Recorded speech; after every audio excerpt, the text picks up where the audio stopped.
let it float down river. Was that your words? Or was that Jane? Someone said, let it float down the river. I feel like I say that quite often. Like, we're talking about float down the brain river. Yeah, we were doing the thing where they did the brain dump. Oh, yeah. Yeah, and then you said, let it float. And I was like, I love that visual. I use water visuals. I'm like, right. So last night I literally was in bed being like, let it float down the river. And then my heart was like, no, let it float down the river. So let that stress just float, because it's anxiety of like what could happen, but it's not. I'm in bed, like, hey brain, it's not happening. Just let it float down the river, and we'll deal with that pebble when it comes. It's my river. It's gonna full circle back eventually back to me. But you know what's really interesting, and I find that I have a lot of clients that will ask, like, how do you, like, for all the stuff that you hear about and that you were helping people with, how do you not take it home with you? But that's something I had to learn in my practicum really early. It's actually something my mom was very fearful of me for, because she knows how I am and how I just take everything, and I'm just like, okay, I'm so invested, no different. And so I had to learn quite early that it was like, that is their life, and I cannot control what they do or don't do, but I can only impact this hour and how they use this hour, and then what they take from this hour to implement. Welcome to the Relationship Psychologist Podcast, a place where we dive deep into all things relationships. I'm Dana Mullen. And I'm Alicia Hinger, and we are soul sisters, backstage and psychologists. We're on a mission to change the culture of relationships. Each week, we will discuss our expertise in the field of psychology, interview experts, spiritual leaders, and real people. Our goal in every episode is to give our listeners tools to implement in their lives today. This podcast is not therapy, nor should it be a substitute for therapy, but instead we're here to motivate, support, and guide your conscious journey in this life. The best way to support our podcast is to subscribe and give it a 5-star review. Thanks so much for joining. Let's dive in. Okay, welcome, Leanna. Thank in you. the house.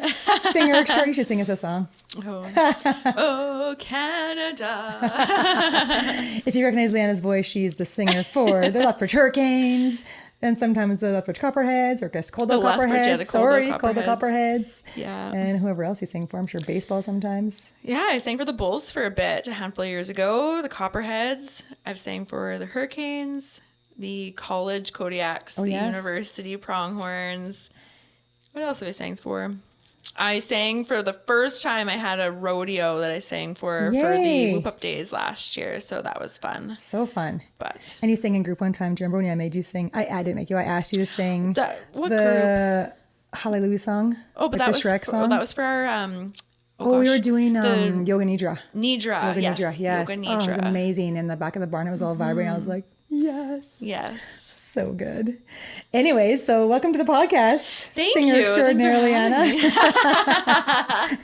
For those of you who don't know Leanna, she's also a psychologist in training, almost done provisionally for provisional. Yes. Done your hours and all your provisional requirements, just that one more last test to get done. That and last then test. check it off your list and it'll be registered in all the ways. So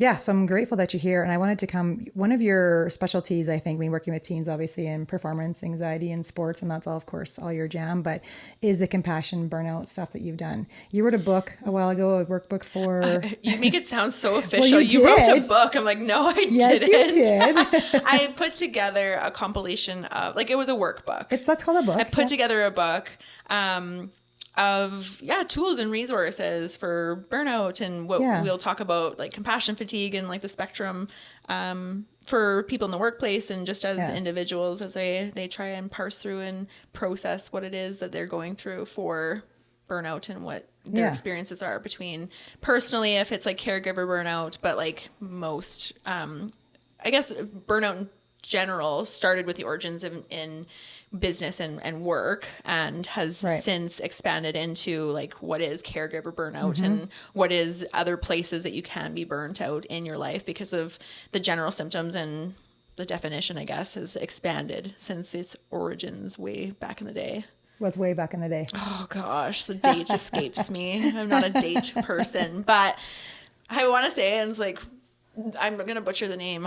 Is it Hans Freudenberger or something, or Heisenberger? We'll look at like, the I show can see notes it, after. and well, we'll have to look that up for sure. But Sorry, I know that you coined the terms, but I cannot remember your exact. So burnout and compassion fatigue were coined by this person? Yes. Oh, I didn't know that. Okay, good to know. Yeah, like coined in, like the definition was created like through him while observing people going through what he would say is burnout and like compassion fatigue in their workplace. Okay, good to know. Okay. And so because of your interest in that area, you wrote this workbook that counts and have taught this course. And you and I taught a course last summer, actually, or 2 summers ago, maybe now, on burnout. We did a webinar. Oh, yeah. Yeah. Holy. We did that.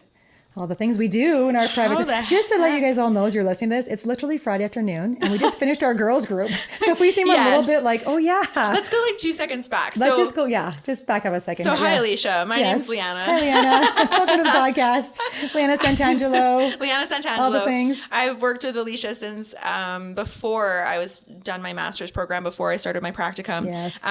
When I swore we I were would never downtown. take on a student again. I swore to Dana I would never take another student and then you waltzed in my office and I'm like, damn it. And Dana was under the impression I was a provisional student already until then. I'm sure you let it slip at some capacity, but I pestered. I actually got connected with Alicia through her brother-in-law. I was working for her brother-in-law on a golf course, and I was like, I'm looking for a supervisor. I need like an awesome therapist to work under for my practicum. And he's like, well, my sister-in-law is the best in town, so you have to go and work with her. So I got connected with her, and the rest is history, really. It was kind of like, we got on the phone, it was like, Cape, cool. And then I just remember that was probably January.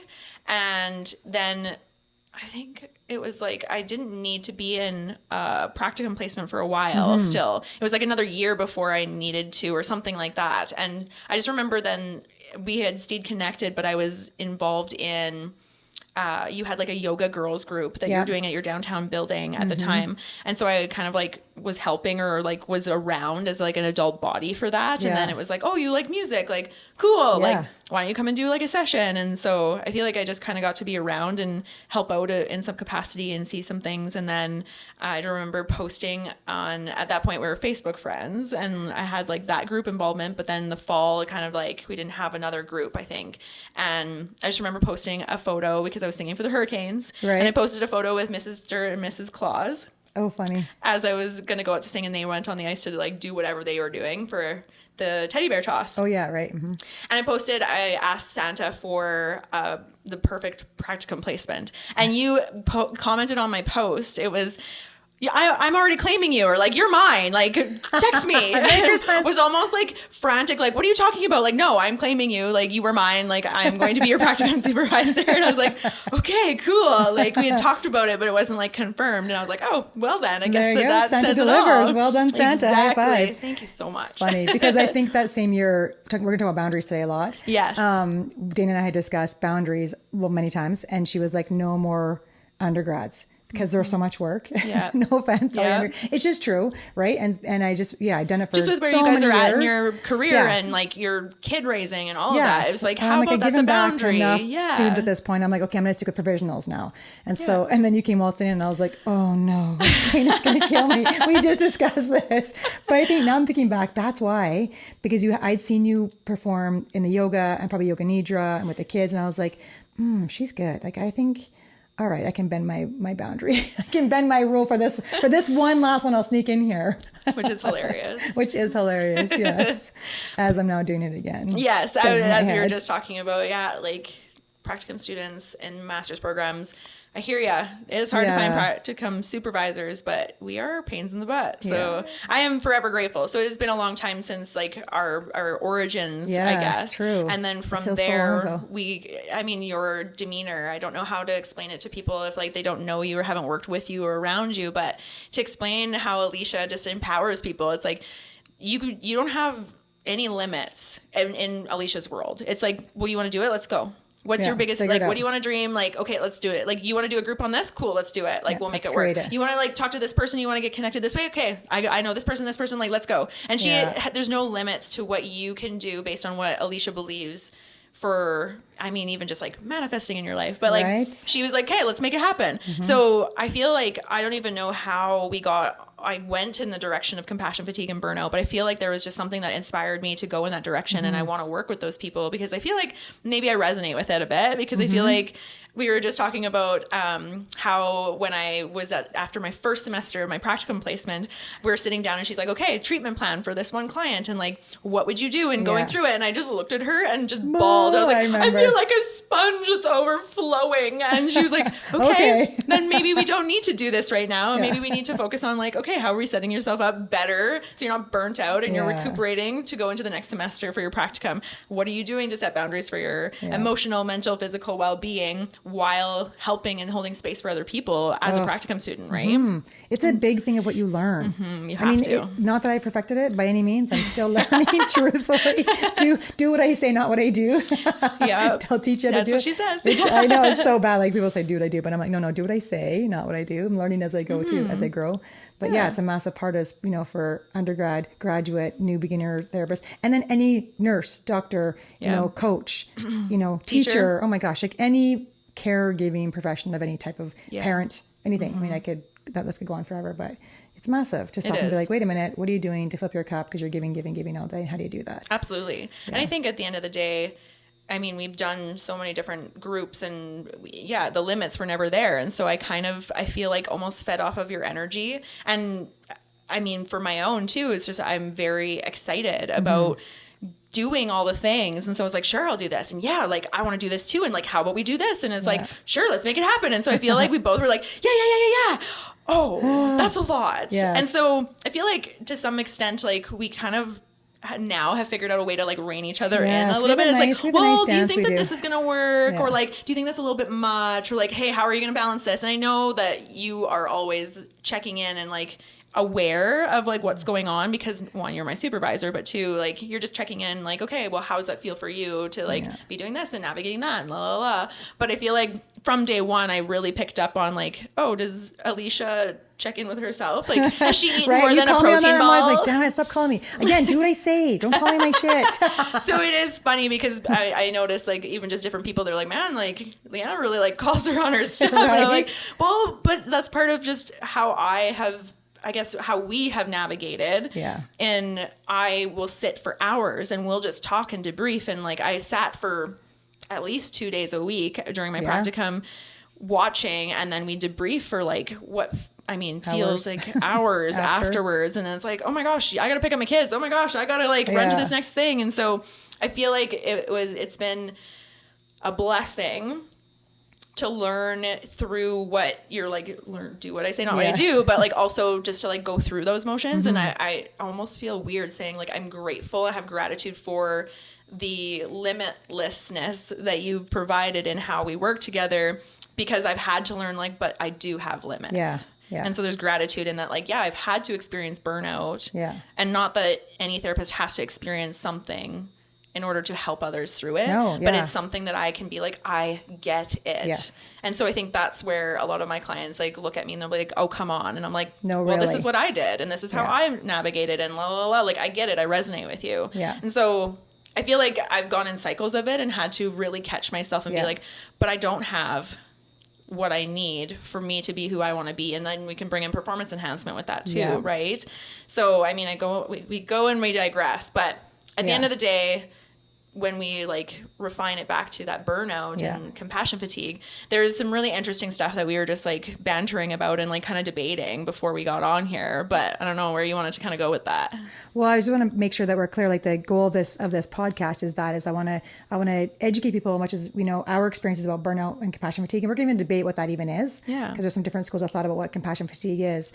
But talk about our experience. And then give them some tools. Like I love your workbook, and I love your toolboxes, and I love all your Pinterest ideas that you always bring to the table that I'm grateful for that. So I want people to go home with some ideas of like, if you're having these symptoms or experiencing these kind of experiences in your life or feeling these ways in your life, here are some things you can take home and try to actually assess and take care of, your own fatigue, your own burnout in different ways.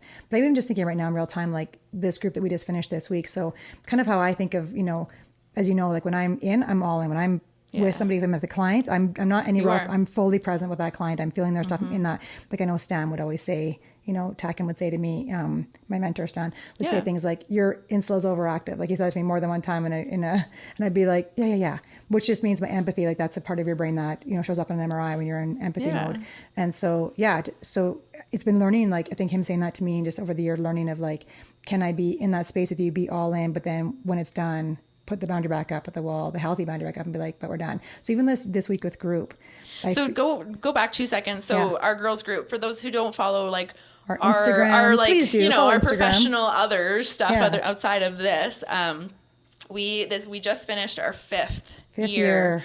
And Soul what has been decided as our final year of our Soul Sisters and a week of empowerment girls group. And so it was one of those things. It was like, you know what? I'm finding these things. And I'm like, I know I want to like work with these things in like this age group. And so it was like, camp was created and we have built it and grown it, and it's been this like beautiful amazing journey. And much as it's hard to say no, like the girls today were begging, literally begging to please don't let it be done. Like parents came up to us today begging to like, we'll pay double next year, please, you know, we just need this to keep going. I'm like, it's a hard boundary to be like, it's boundaries. It's a boundary. Dang, my heart is breaking. I'm like, I know, I love these kids too, but I'm being called to other, as are you. I want to work with, I have the other groups we're creating in our head. We have other things planned for September and for the next year of like adult stuff that we want to move into. That's so hard to put a boundary up. So anybody listening that wants to take over, we have manuals for you. Happily hand you the Soul Sisters, the right person. So this group, as we just finished it today, and it is Friday afternoon. We had 3.5 days of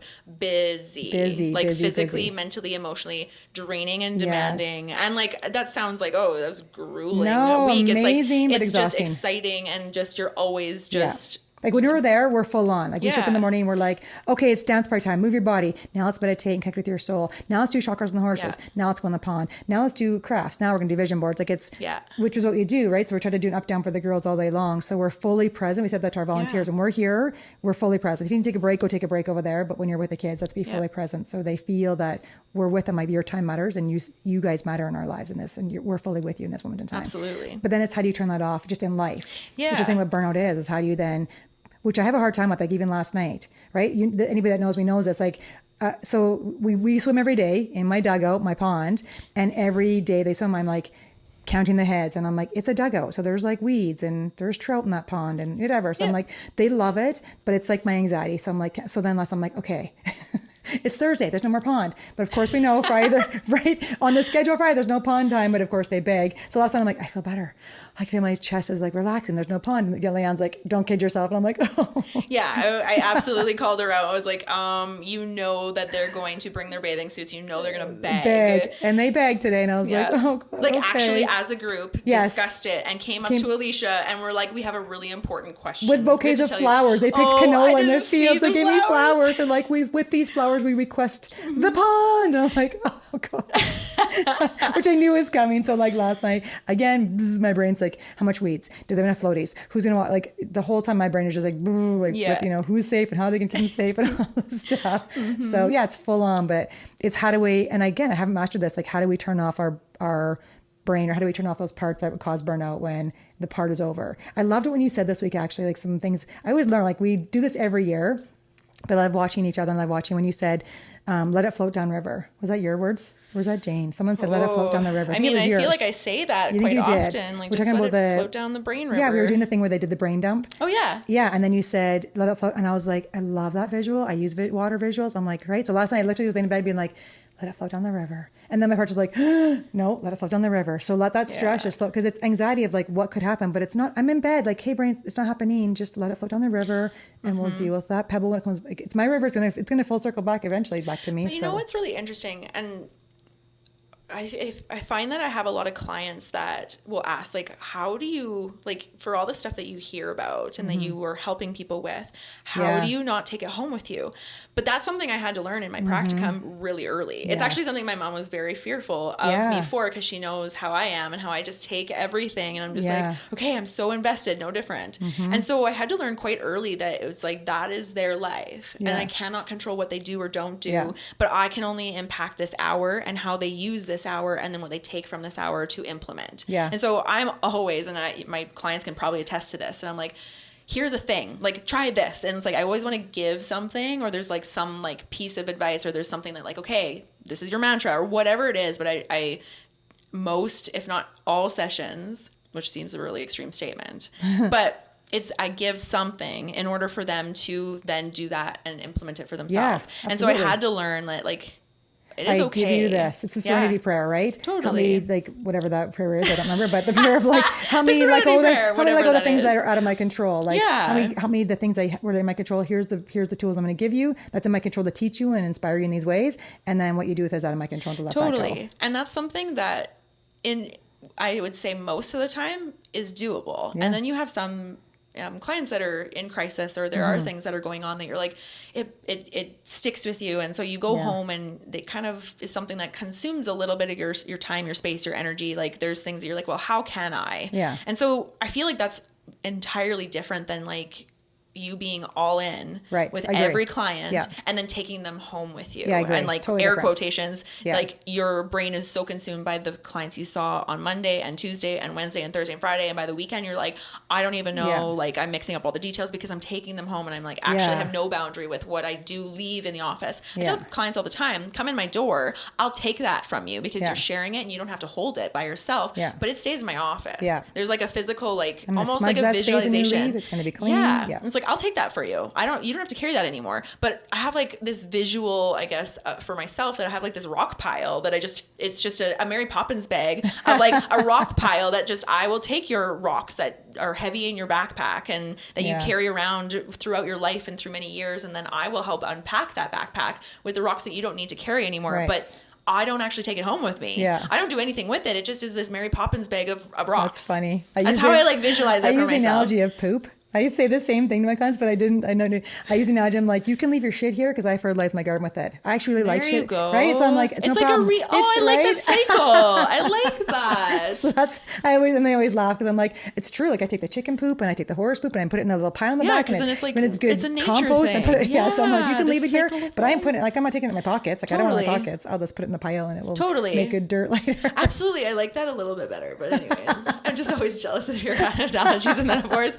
But I think that the hard part that we were talking about and what we wanted to kind of center on is that why, and I mean, for us, we've figured out how to do that in professional capacity, but why is that so hard for us personally? Why do we take our people and why do we take them as being like, we have to take their stuff and we have to hold it for them? And I think this discussion we could have, for those of you that are still struggling with the work aspect, we've done lots of work on that aspect. So I feel like that's a good boundary. You've got those boundaries. But as we talk about our person, like more the personal stuff, you can still tailor what we're saying to your work. And so if you're a nurse or a teacher or whatever your profession is and you're still struggling with that, take this dialogue and these tools we're going to give you today and apply it to your work environment if that's still where you're struggling. But ours is more, I think it's, useful to share personal experiences for people to kind of hear our stories and for sure what we actually use in real life and where we still struggle in real life. Like I'd love part of this to be discussion with our audience where they give us feedback after listen to this podcast and then send us feedback as to what you think. Like I want to hear your opinions on compassion fatigue and burnout and that stuff. And I mean, what I think part of it is the education. And so the psychoeducation around burnout is that it's a spectrum. So what is it? Let's start with what is it? I think that really when we look at a spectrum, it starts with like, okay, like I'm feeling maybe like tired or like, I'm feeling a little less energized. And then we talk about like the definition of what it turns into, and we can debate that, is that compassion fatigue is the coined term. Right. And so compassion fatigue would be like, you're just like really lacking in the compassion, quote unquote, area. The actions. Would you call compassion? So when I teach the compassion stuff at the workshop, I always say compassion is like your empathy in action. So is that how you would describe compassion? I would say that it probably has different levels to it. And so there's, your action, your ability or your inability to then have the same intentional action towards people, towards whatever the everything is. Like it might be that you typically would show up in a fashion that like is really energetic and filled with enthusiasm, but you're just lacking in that ability to do that. And so you show up fatigued. And so your actions as a person and your behaviors just might not shine in the same way that they used to, or they might not be, you might not have that energy to do that. Towards other people, you might not be able to like, like I remember all these details about this person, and like I have new employees or I have new coworkers that like, I know their little things, like they love Kinder or they love green tea or they love different things. And so like, I will like think every now and again, like I'm just going to pick this up for this person, but you like lack that ability now because you're like, ugh, what's the point? Or like, I have no time. I have no time. Or like, oh, like you don't have the energy. You don't think about those things in the way that you used to. Right. And then I'm just wondering, just yeah. on that point. So the fatigue is I'm doing maybe too much, or I'm not sleeping, or not taking care of all my parts, which we'll get into in a second, my own platter, right? Taking care of my stuff. And so because of those experiences, I don't have the ability to show up to do the actions that you're saying, to buy the chocolates or the teas or whatever for people that I want to take care of. So that's the fatigue showing up in real life. Yeah. But then also, does the fatigue then, does it then double down in some way? So now I'm not doing it for you and I want to. So now I'm going to go home and I'm going to be like, I feel grumpy at myself, or sad or guilty or something. But now I'm going to double down on my fatigue and be even more fatigued because I'm feeling crappy. I'm like bullying myself. And that's the emotional part, right? Okay. There's probably levels, and everybody's going to be different, right? But you're noticing like, oh, now I feel guilty. Like this person like almost expects that I would bring them every Friday, like as a treat because it's Friday, like almost expects that I would bring them their favorite thing. Right. Or, I wasn't able to like do this for this friend the way that I was able to do it for that friend. And it's like, oh, like, are they going to be mad? Like now I feel like bad about myself. And now you're on your own stuff. Right. And so like the emotional side of that is like, you're now judging yourself, or you're being critical of yourself. And so your critical parts and your judgmental parts are then attacking and bullying yourself. Now you're fatiguing the fatigue. Yes. Now you're extra fatigue. Right? Extra fatigue. Ooh, talking. It is Friday afternoon after 4 days with girls. Amazing girls. Extra fatigue because like emotionally, you're now draining your energy supplies even further than just normal like day-to-day actions and normal interactions with other people. Now your energy is no different than anxiety. Like it just sucks energy from you. Right. Okay. So symptoms that we're looking for then, people listening, symptoms of feeling that fatigue or that burnout kind of, description. We're going to kind of put those together for now. Yeah. And then we'll tease them out in a second here. But symptoms of like, I don't have the energy, I don't have the motivation, I'm kind of feeling the blahs, I'm feeling like I can't, I don't want to. What about resentment? Like I know for me, that's just for me is those are kind of my talking to parts. When I let it go too far, my resentment parts are like, I start to feel resentful. Yeah. And that's my own self-talk of like, now that's my clarity of like, you have no boundaries, or you're not being clear with your authenticity. Yeah. And I think that the word might be different for different people, but I think resentment is going to be one of them. Guilt is going to be one of them. Okay. I think that there's, like anger or frustration is going to show up, because I think that when we get fatigued, then those other parts of us is like, oh, you can't do enough. Or like, oh, why aren't other people helping? And like, you're looking for that kind of like, there's like that energy that just is, it's unsettled, but you're just like, you can't give a crap enough. And you're mad that you can't give a crap enough, and you want to be able to get more, do more, be more, whatever it looks like. And then when we look at burnout, you just like can't care. It's like, it's very much. That comes second then. Fatigue starts, and then burnout is what you would say is the second level. Yes. Okay. And then, I mean, the ultimate, like the furthest part of burnout is when like you're clinically depressed, like major depression. When they come to us and need a letter from work because they literally are burnt out. Like, and they like, we could look at it as we're so burnt out and depressed that it was like, what's the point of living? Right. Like we could get that extreme. far. Okay, the extreme of like, everything is too overwhelming, and I just like don't see any tunnel, any light. I don't see any way of getting out of this, because it's just, this is my life and this is what I've created. Right. That path is on so thick, I actually can't see any light through it. Absolutely. Okay. And there's in my practicum, there is and it sticks to me to this day, that you talked about like the weeds in the, it was like a forest, or it was like thick brush. It was like, I can't parse through the weeds. They're so thick that I can't even make my way through them. I don't know where I'm going. So now you're just stuck. Yeah. It's a good visual. So, okay, so those are good signs and symptoms to look for in your own experience of like, am I starting to feel these feelings? Notice these parts of my system. Notice feeling even the feelings of like lethargic or lack of motivation in my own life. Like I used to eat healthy or go to the gym, whatever, but I'm starting to feel like these things are, so what else could it be? It could be something else, but we're looking at just the potential of depression being because of fatigue and burnout in this talk. Okay. So, so then when you work with someone that's come into your office with those experiences, or even when you wrote the manual for that, do you start with the burnout, or do you go back to the fatigue? Like, do you go start with the, look for like the small areas, like here's the things you weren't listening to that were like the subtleties. That's like when your body's starting to talk to you slowly, but you don't listen. And I think that from a professional level, because I'm a smart ass. Really? It says you can't heal burnout in a weekend. Yeah. You can't just like, I'm just going to like rest up this weekend. I'm just gonna like it'll be all better. Eat all of the vegetables I haven't eaten in the last 5 years Right. in one weekend. Like it doesn't work that way. Right. It's like, tell me how it works. Come on, give me the magic pill. And so really when we get to that far end of the spectrum, it looks like you need professional help because you need to parse through a lot of stuff. And not a lot of people in those headspaces can actually even begin to think about that stuff. Yeah. It's funny. I had an intellectual client recently. I just love her. She's a good intellect, totally. And so I normally don't give clients like Bessel's book to read, but she's an intellectual human being. So I was like, because people don't recommend that you give, that's a pretty thick, The Body Keeps Score is a pretty thick book to read. If you want to read that, by all means, I might recommend it, but it's a pretty heavy read. And she came for burnout and was honest. So I was trying to get her a year ago to go on a stress leave. And she was like, no. For a year. For a year. I've been trying to get her to go on. I saw all her signs and she did too. And I couldn't force her. I was like, well, this is my recommendation. I recommend that you need to take some time. And this is what you need. Anyway, so she came in at the, like you said, so far where the weeds were so thick, she couldn't even see it. She was just like emotionally so dysregulated.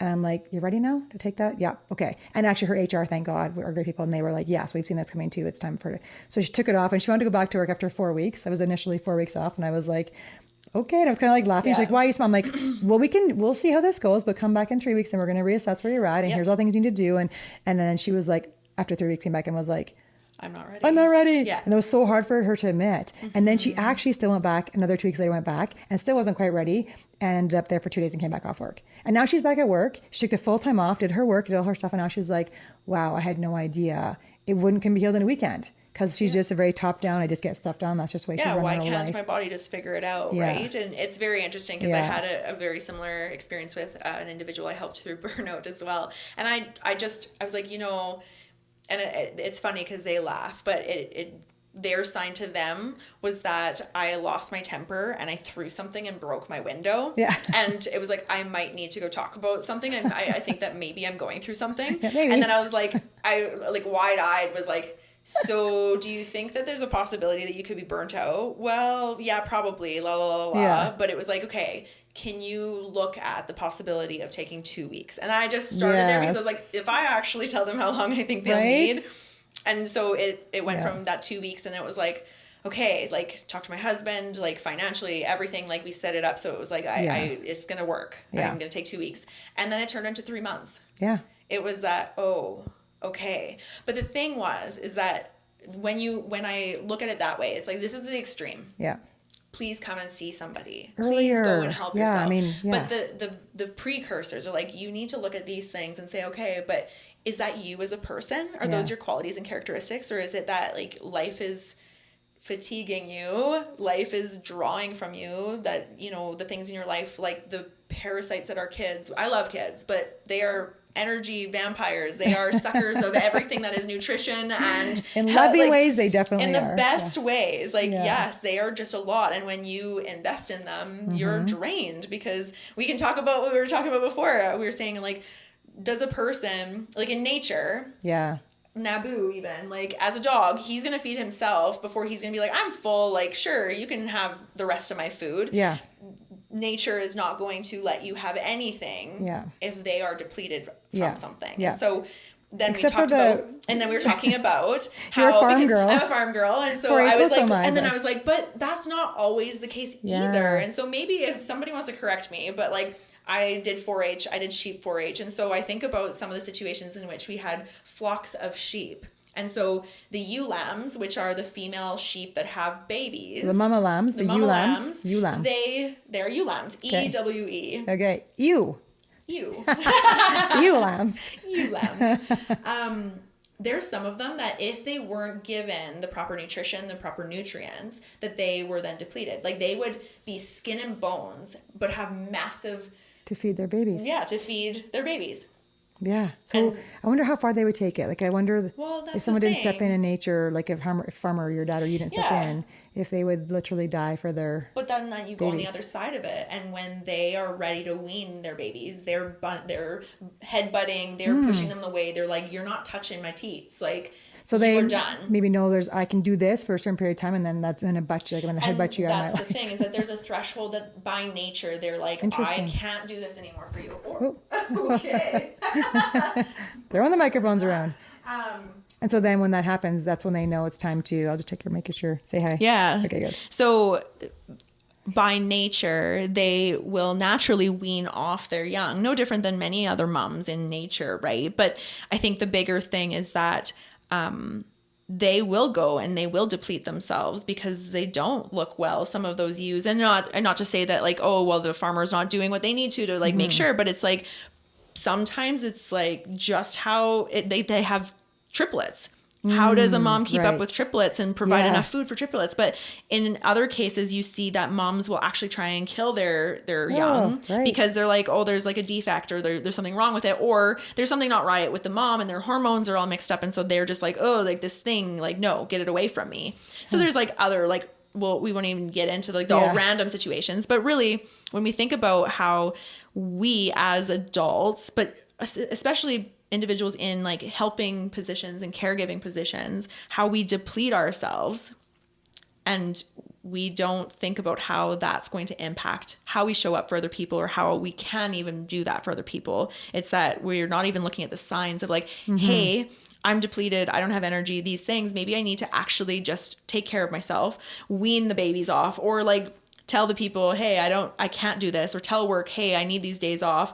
And I say days, but before we actually get burnt out, it is looking at like, signs. Well, what is it that needs to shift? And that's the like challenge, the fun, because I'm just like that person that I'm just a smart ass. And so I'm just like, oh, you want to fight me on this? I was like, okay, that's fine. That I see and hear all the signs that are leading up to compassion fatigue and burnout. And you want to tell me that you're fine and everything's working really well? Sure. Okay. I'll see you in a month. I'll see you in 2. I'll see you in 6 for me to kind of call you out and say, and in the most loving way, because that's just how my personality works. And it says, I am going to tell you the truth because I want you to be healthy. Yeah, exactly. And I want you to be well, but I can see that you're not. And so what needs to change? Because nothing changes if nothing changes. Yeah.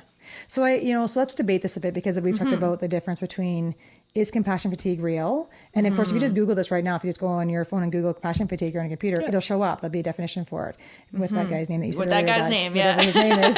Find his name and send it to us in the notes. But there are, like, I was a monk I sent to you a long time ago, I think, that said it wasn't real. I can't remember who he was.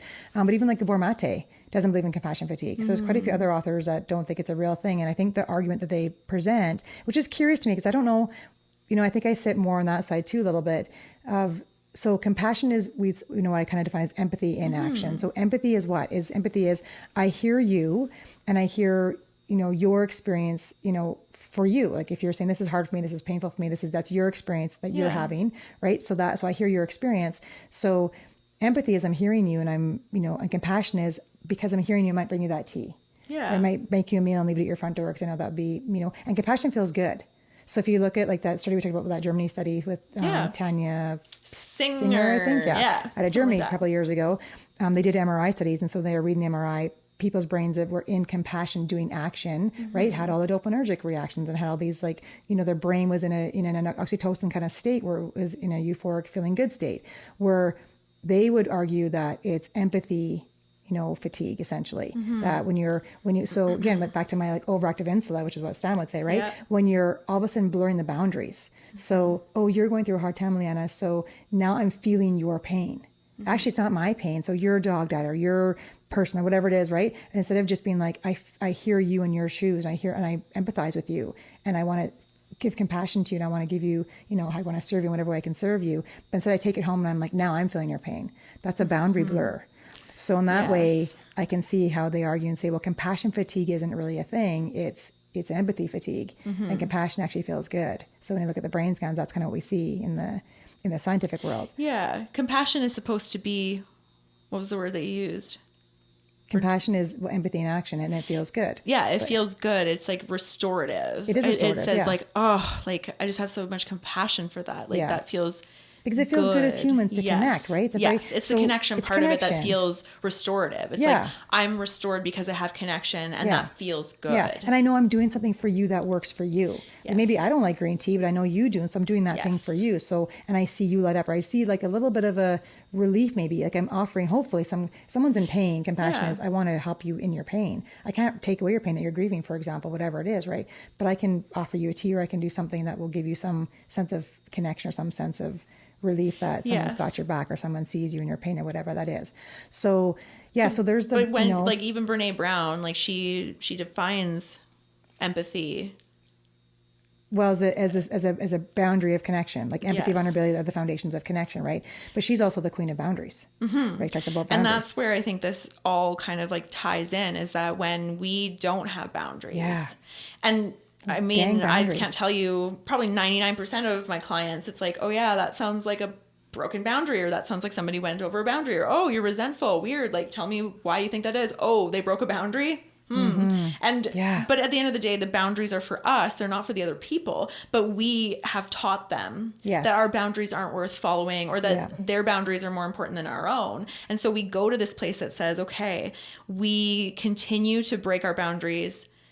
We're not actually showing these people how to treat us. Our words. And so we've almost identified that like our giving, our empathy, and us, I go back to the rock situation. It's like, okay, I can take those rocks, but the difference is that I have the boundary that I'm not going to like hold it for you. Is that that's still your rock, that then in my Mary Poppins bag, it is what it is in the universe, I guess. It's not something I take home with me. And so I don't lose, I'm not fatigued in an empathy way, because I can sit there with you and beside you and be like, that sucks. Yeah. If you decide to get more rocks next week, that's on you. Right? Yes. I take this rock and hopefully I can fertilize my garden with it, and don't get any more rocks. But if you choose to, that's on you. Totally. Right? And that's ultimately it. It says that like you are not to get more rocks, choosing to then pick up rocks from other people, or take other people's rocks. And then you come to me and you're just like, oh, like this is still heavy. Why? And I'm like, well, I mean, I can try and continue to unload your rocks, but you would have to be here once a week for the rest of your life, or daily, to unload those rocks so that it doesn't add up in your system, and then you have no more space, or you feel very tired from holding this backpack full of rocks. And so I think that there's like the empathy, it's like I can sit with and I can share, like there's the expression that a burden shared is a burden halved. Right. And so then you're not holding onto it, you're not ruminating over it, you're not shoving it down. We talk a lot about shoving, and like, because it feels really good to have someone that's, but it also feels good to feel not alone. Yes. Right. So I'm in pain, and just see me, feels good to be validated, to be like, I see you in your space, and I see that's hard for you. Like, right. That feels connecting for us for sure. You're triggering my mind. There's a really good kids book by Max Lucado. It's called You're Special. And I used to read it to my kids when they were little, but it's a great visual for what we're talking about. And basically these little wooden dolls called Wemmicks. And so these little wooden dolls, it's kind of a Christian book, I think. I got it from, I don't know who gave it to my kids, but somebody, but, and so there's one doll in the whole little wooden doll village, and she has no dots or stars on her little body.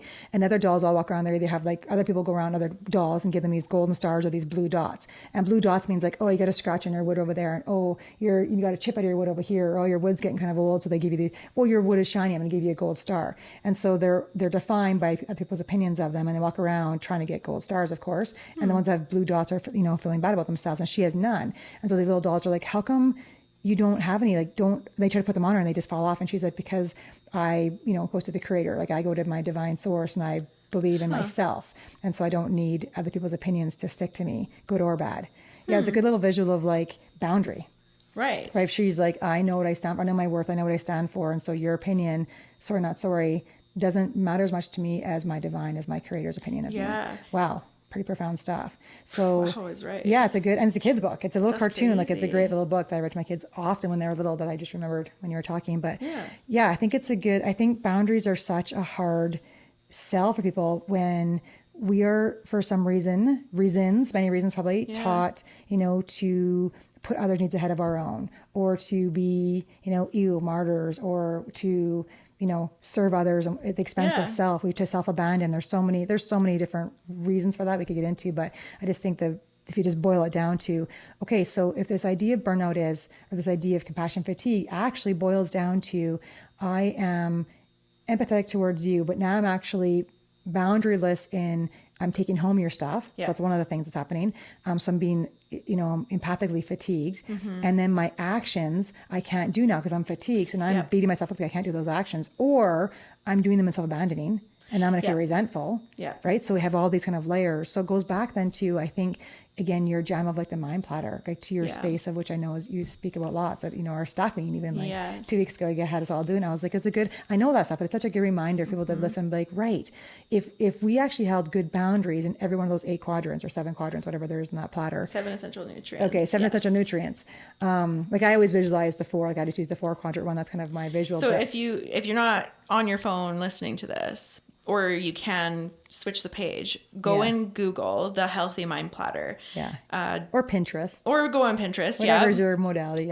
The concept was created by Dan Siegel and David Rock, I believe, is what his name is. And so together they created, or they researched and found out that these 7 essential nutrients are what is required for humans to be healthy and develop in a healthy way. And so they come from a perspective of development psychology and psychiatry. Well, he's a child psychiatrist, Dan Siegel. And so they just researching, it's like, what is it that we need in order to develop in a healthy way, but also maintain overall health? Yeah, that's a good way to maintain, not just develop it, which is kids, but then how do we maintain it long term? And how do we put the boundaries around these things, that these are essential nutrients. Without them, we are going to be depleted. So I need to put the energy in here first. Hard to do sometimes. And the whole concept, and really my brand and my slogan, is that like you can't pour, like you have to fill your cup. And so you can't pour from an empty cup. And then what is in your cup? And so we could go into layers with that and just in itself. But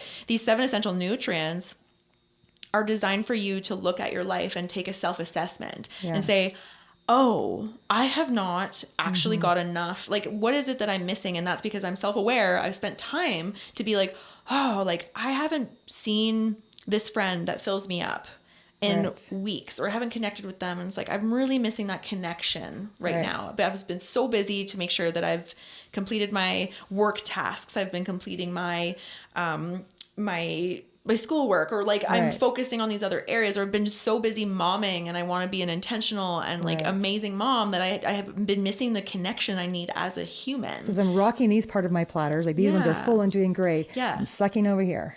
Or am I just not actually putting what I need in any one of them? I'm just kind of poking at them. And so when we look at all of them, so when you assess with a client, when you're doing this with a client, do you kind of listen to their story and see where you think they're missing, or do you just start in order and be like, okay, we're going to go through all 7 starting here? I will likely poke out, be like, oh, so what do you like, what does that look like? And so often I found with like teenagers that they aren't going to bed, and then they're wondering why they're so tired or lethargic or like whatever. But they're also not eating breakfast oftentimes too. And then I'm like, so let me get this straight. You're going to school after getting 5 hours, maybe 6 hours of sleep, when like your age range should be getting between that like 9 and 11 to 12 hours, like because you're growing and you're like learning every day, all day, that it's like, okay, so you should be getting that much, but you're getting 5 and 6. Okay. And then you're not eating. And so what do you have for lunch? Oh, like a granola bar, like maybe I'll have a pizza pop from the cafeteria. I'm just like, so then you're actually like working on a depleted body that has like no energy to give your brain to actually be functioning. And you're wondering why you're not giving it nutrients that aren't really nutrients. Totally. You're not actually giving them nutrients. You're just giving them like stuff to kind of like, on cardboard. Yeah, exactly. And so I giggle, and I'm a smart ass. And so I'm just like, oh, how's that supposed to work? Like when you're not giving yourself food and you're not sleeping, and then you're expecting you're demanding your brain gives you straight A's. Right. It's like putting diesel in your gas tank. Totally. And then you're wondering why your car doesn't run very good. And you wonder why like you're overwhelmed or you're anxious or you're depressed. And it's like, okay, like, but try this for me. Like we're going to set some sleep routines. We're going to set some sleep hygiene rules. We're going to go roll into their eyes at you and and totally. And then when they actually invest in a little tiny bit of it, they're like, oh my gosh. My body worked better. My brain worked better. Absolutely. Yes. And so it's more of like, okay, well, like this is interesting. I hear this. And so then what, like, I need to ask a few questions that look like, okay, well, but what does like foundational health look like? I go to like Maslow's hierarchy of needs. It says, okay, are you eating are you sleeping? Like I go Which from is a foundation. backwards, by the way. We could pull apart Maslow if you Oh, really we totally wanted could. It's Okay, Dave, another topic. all the things you could pull apart. But really, I look from foundational health. And so I'm sure that my clients sometimes are annoyed. But there's like, oh, but Leanna, like, I don't have time to get 9 hours of sleep. I have to do these things, and I'm a student, or I have babies. Like, how do you expect me to do that? Or I'm an athlete. You do lots of athletes. Or athletes. And I'm just like, that's cool and all. And I know that, like, I'm not perfect either. And I call myself out all the time with my clients. It's like, I'm not good at this yet, or I'm still trying to figure out my balance and my blend. But this is what I'm hearing. This is what you're telling me. And this is what I'm telling you is the science, the research, the like la la la la about how your body works, how your brain works. And what you need to shift this. I'm not telling you have to. I'm telling you that if you want to feel different, if you want to act different, if you want to enhance how you live. You want a bigger bicep, you got to like pull that weight. You have to eat protein and you have to eat food, and drink water because your body's made up of mostly water. And it's like, you have to do these things in order for these things to happen. That's the science. Yeah. You could go to any trainer and say, this is my workout plan. But if you're not eating, your muscles aren't going to grow. Yeah. And if you're not sleeping, your muscles aren't going to repair. And then you're going to hurt yourself. And then you'll be like, oh, woe is me. Right. Well, what do you expect? And that's me being like, wow, like me being like, come on. Like the foundational part of this is that when we get to burnout, it says, what are you doing for sleep? Right. Okay. And then so really foundational. So burnout, as you can say, burnout's at the extreme. Like that's after fatigue. Yeah. So I'm burnt out. Now I'm so much in the weeds I can't even function. I'm like, let's go foundational. Yeah. Let's go foundational. So that makes sense. You that's go right where to it's like, let's go sleep. Yeah. Let's go nutrition. Totally. So, okay. So let's start with the mind platter. Let's go through all 7. Okay. So sleep is 1, obviously. Yes. Okay. So 7 essential nutrients. I usually start with like, what does your sleep look like? Are you getting good sleep? Can you sleep? Do you have insomnia? All these things. When I had taken it was called a cognitive behavioral therapy insomnia course. Right, I remember that, yeah. It says like, well, people typically their sleep is disturbed because there's something else happening. Of course. And so you're so tired. Is it because you're not getting enough sleep, enough hours? Or are you not moving your body? Are you not actually like exhausting yourself? Or are you anxious and avoiding things? And so it's like, okay, you're looking at all these other things because you're using sleep as an avoidance tactic, or you're not actually sleeping well because your body isn't getting what it needs in order for it to actually repair. Your body's trying to like go in double time because you're not actually giving it what it needs to use sleep properly. Right. Dang it. When you just said that, like my whole body went, ugh. When you said anxious and avoidant, I'm like, because I didn't sleep last night. Yeah. Right. And I'm exhausted. Obviously we're like physically doing fem sports and I should be like exhausted. My feet are swollen, everything. Yep. So physical, that's 100%. I got all the steps in for sure and all the workout done. But I'm like, ooh, right. Anxious and avoiding.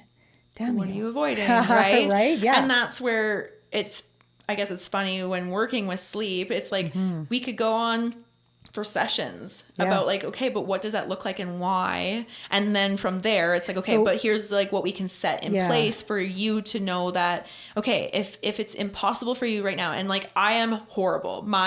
I have bedtime procrastination. I found it while I was like in my master's program. I was like, there's an article that says there's a whole thing about diagnose myself. Bedtime procrastination. You're not supposed to do that. You don't diagnose yourself. You just did. I know. But there's an article that I was like, this is it. It makes sense. I was like, wow, hallelujah. I can understand that like it's me trying to just like get all these things in. And I feel like anxiously avoid it all day. My brain's like, totally, or I have to get done. Right. And that was like, okay, I felt like that was more of a priority. And then I just didn't get the amount of hours of sleep. And so I know that you want to hear what time I went to bed last night? It was midnight. And I was up at 3 a.m. doing notes. So and then the night before was 2 a.m. And like we started camp at 9, which means I had to like here at 8:30, have all the things here, and I had to have my lunch packed, and I had to like look like I didn't just roll out of bed. Like, you know, all the things that you just do as like an adult. Right. So it's like, I know, and I call myself out as I'm like, but I also know that there's like a threshold. 2 weeks ago or 3 weeks ago, like my bedtime sleeping has not been great for months. And I know that, but it's as I'm adjusting these other things, I know when I need to get to bed sooner and when I'm like, I can push it because like, I know I'm working on these other things or I'm doing the other things. Like I'm eating well, I'm drinking enough water. And so I'm, playing the line for myself. So when you're looking at your platter, for example, so if I'm your client and I hear you say these things, I'm going to be like, well, then why do I got to do it if you don't have to do it? But then what you're saying is I'm looking at my sleep pattern and being like, I'm not rocking that quite yet. I'm well aware of it. And so I'm taking small baby steps to make that a better filled quadrant in my pie. Absolutely. And so instead of 2 a.m. going to bed, I went to bed at midnight the next night. Okay. And that's better. Okay. That's like, okay, Leanna's typical bedtime would ideally be between 11:30 and midnight now, but she's looking at trying, like, I have an alarm set on my phone. Baby steps. Okay. I'm trying to like go back by 30 minutes or even 15 minutes. It says like, okay, but if I can be in bed at this time, and we're just making slight like adjustments. Which means you have to like get your avoidant, anxious behaviors done earlier in the yes. day. Which actually is a whole like, so this little piece of pie of sleep, yes, right? Is a massive topic. It's huge. It helps it, like it's a domino effect for the whole entire day. Absolutely it is. And there's different movies out there, and it like rocked my world when I watched it. I can't even remember what it's called now, but where if you were to not get sleep for a handful of days in a row, you actually become hallucinating, like intoxicated. Like, yeah.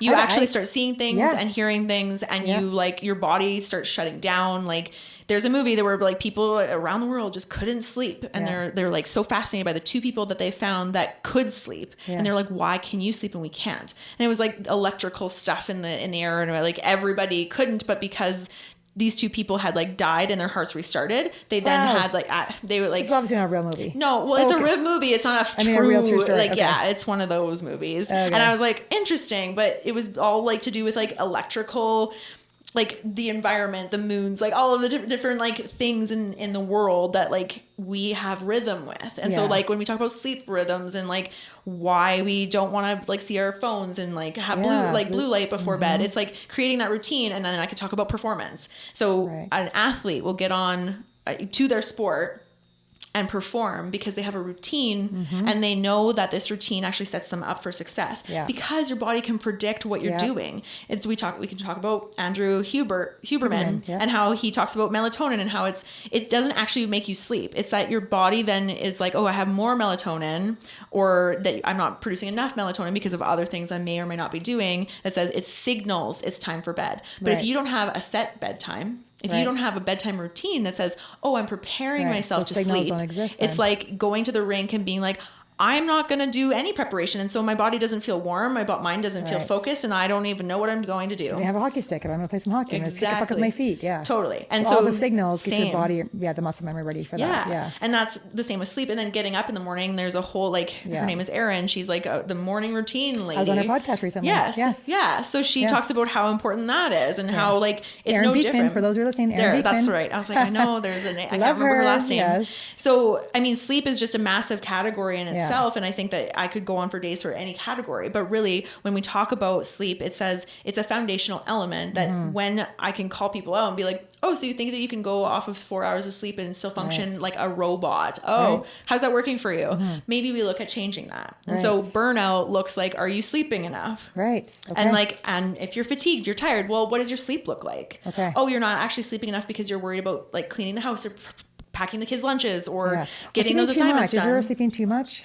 Absolutely there is. And I know, like, on the odd day that I'll get to like sleep in or whatever, I'll feel worse on those days. Like if I like, my kids are in bed or like I have teenagers and I'm like, well, I guess I'll just like go lay down or I'll go lay on the couch and sleep for that. And then I'm like, whoa, I feel like lethargic all day. But that's the self-awareness piece, It's the same piece of like my routine, like my muscle memory is off and now my body's like, what's the cues? Is that kind of the same thing, would you say? You know what? I'd probably have to look into that a bit more. But from what I've learned and heard and read about, it's that when you're oversleeping, it's that you're either avoiding doing or like engaging in something or that you're avoiding like feeling emotions that are in your life. But when you try and engage in more sleep than you should, and I say should because that word is a yucky word required by your body, but required by your but based on what you know about your body. And then the self-awareness part comes in. So it's like, I'm so tired, but I go to sleep and I'm still tired when I wake up. It's like, well, is it that you're tired and that you don't need to actually sleep, but you're needing to actually do something else. Okay. I mean, other than medical, obviously if it's a thyroid issue or iron issue or whatever medical issue, that's different. But yes. Okay. So sleep's one huge part of this pie. And I start there because I'm like, okay, if you know how many hours you need to sleep, you should know when you need to get to bed. Yeah. Not just the hours, but the whole, like you said, what would you call it, sleep hygiene?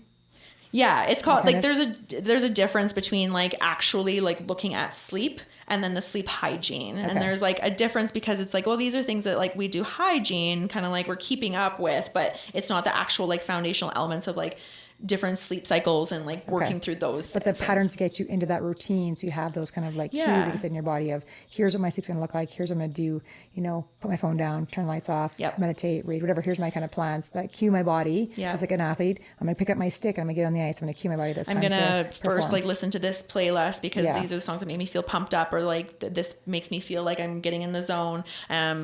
I'm going to listen to this music, or I'm going to meditate before bed. So those that are listening could try some different things. They could like ask themselves questions. I mean, there's tons of apps, of course, you can use. Your phone, your watches these days can track your sleep. But to be like, okay, let's play with some ideas individually and see what, you know, does meditation help with you? Does music help for you? Some people, crazy enough, tell me that their TV helps. I don't know how that works for them because I could not work. It could be just background sound, really. But and I think the same. I go, I hem and haw. But the research is like mixed. It says that if your TV is far enough away, if the screen isn't totally bright, that it like. I'm not advertising to like use your TV as a way to help you sleep, but it could just be that, I mean, I came from a household full of 6 people. And so there's like noise and like just different things. And we would just like sleep where we sleep. And so I have no problem falling asleep on a train where I was I was like traveling Europe on like a backpack trip with my friend. And I was like in the back of the car while they're like driving and she's in the passenger seat and I'm laying on the backpacks in the back being like, I'm done. Like I'm tired. On the train. She's like, I can't sleep anywhere. And I'm just like on the train sleeping. And I'm just like New Yorkers. Like there's like a sound like I like a quiet sound. Like I don't like noise when I sleep. I like just a fan or something. So, but there's like one of the sounds you can make on my phone that was like downtown New York noise. I'm like, who would want that? I'm like, if that's what you grew up with though, and that's what you're used to. And it's not like it bothers you. That's their normal. Totally. So yes. Okay. So knowing so playing with some sounds, some sights, maybe some smells. Totally. And it's really going to be down to like, what do you know about what helps you feel relaxed and calm and ready to go to bed? So, I mean, we could talk about how with burnout too, that like you're usually overwhelmed and there's so many things that you feel like you have to do. And so I tell people, I'm like, well, you need to do a brain dump at the end of every day before you go to bed so that then your brain's like, it's all dumped. I now can just have a clear head. I don't have to be worrying about this or worrying about that. And it's like, or you're journaling. And I know that's like almost a swear because so many people are like, ew, journaling, gross. I don't like it. And I mean, it's funny because at the end of the day, so many people will resist it. And then they're just like, oh, you're right. Damn it, it worked. It worked. Well, okay, if you hate, so on my phone last night, I was making notes, as you saw, right? So I just talk into my phone.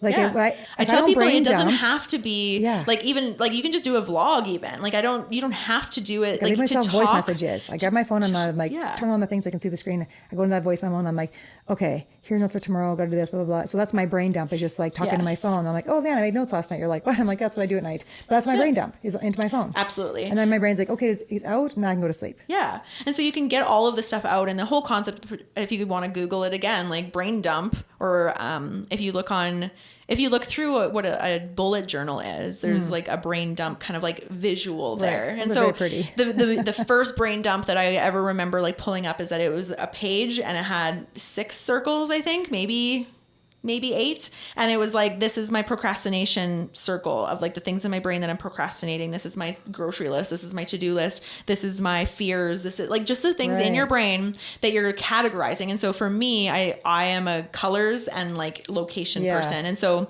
I'm going to use, my grocery list is going to be in green and it's going to be in this corner. And then I'm going to use my worries and my like, or the things that are frustrating me, or like that category of stuff is going to be in red and it's going to be on this part of the piece of paper.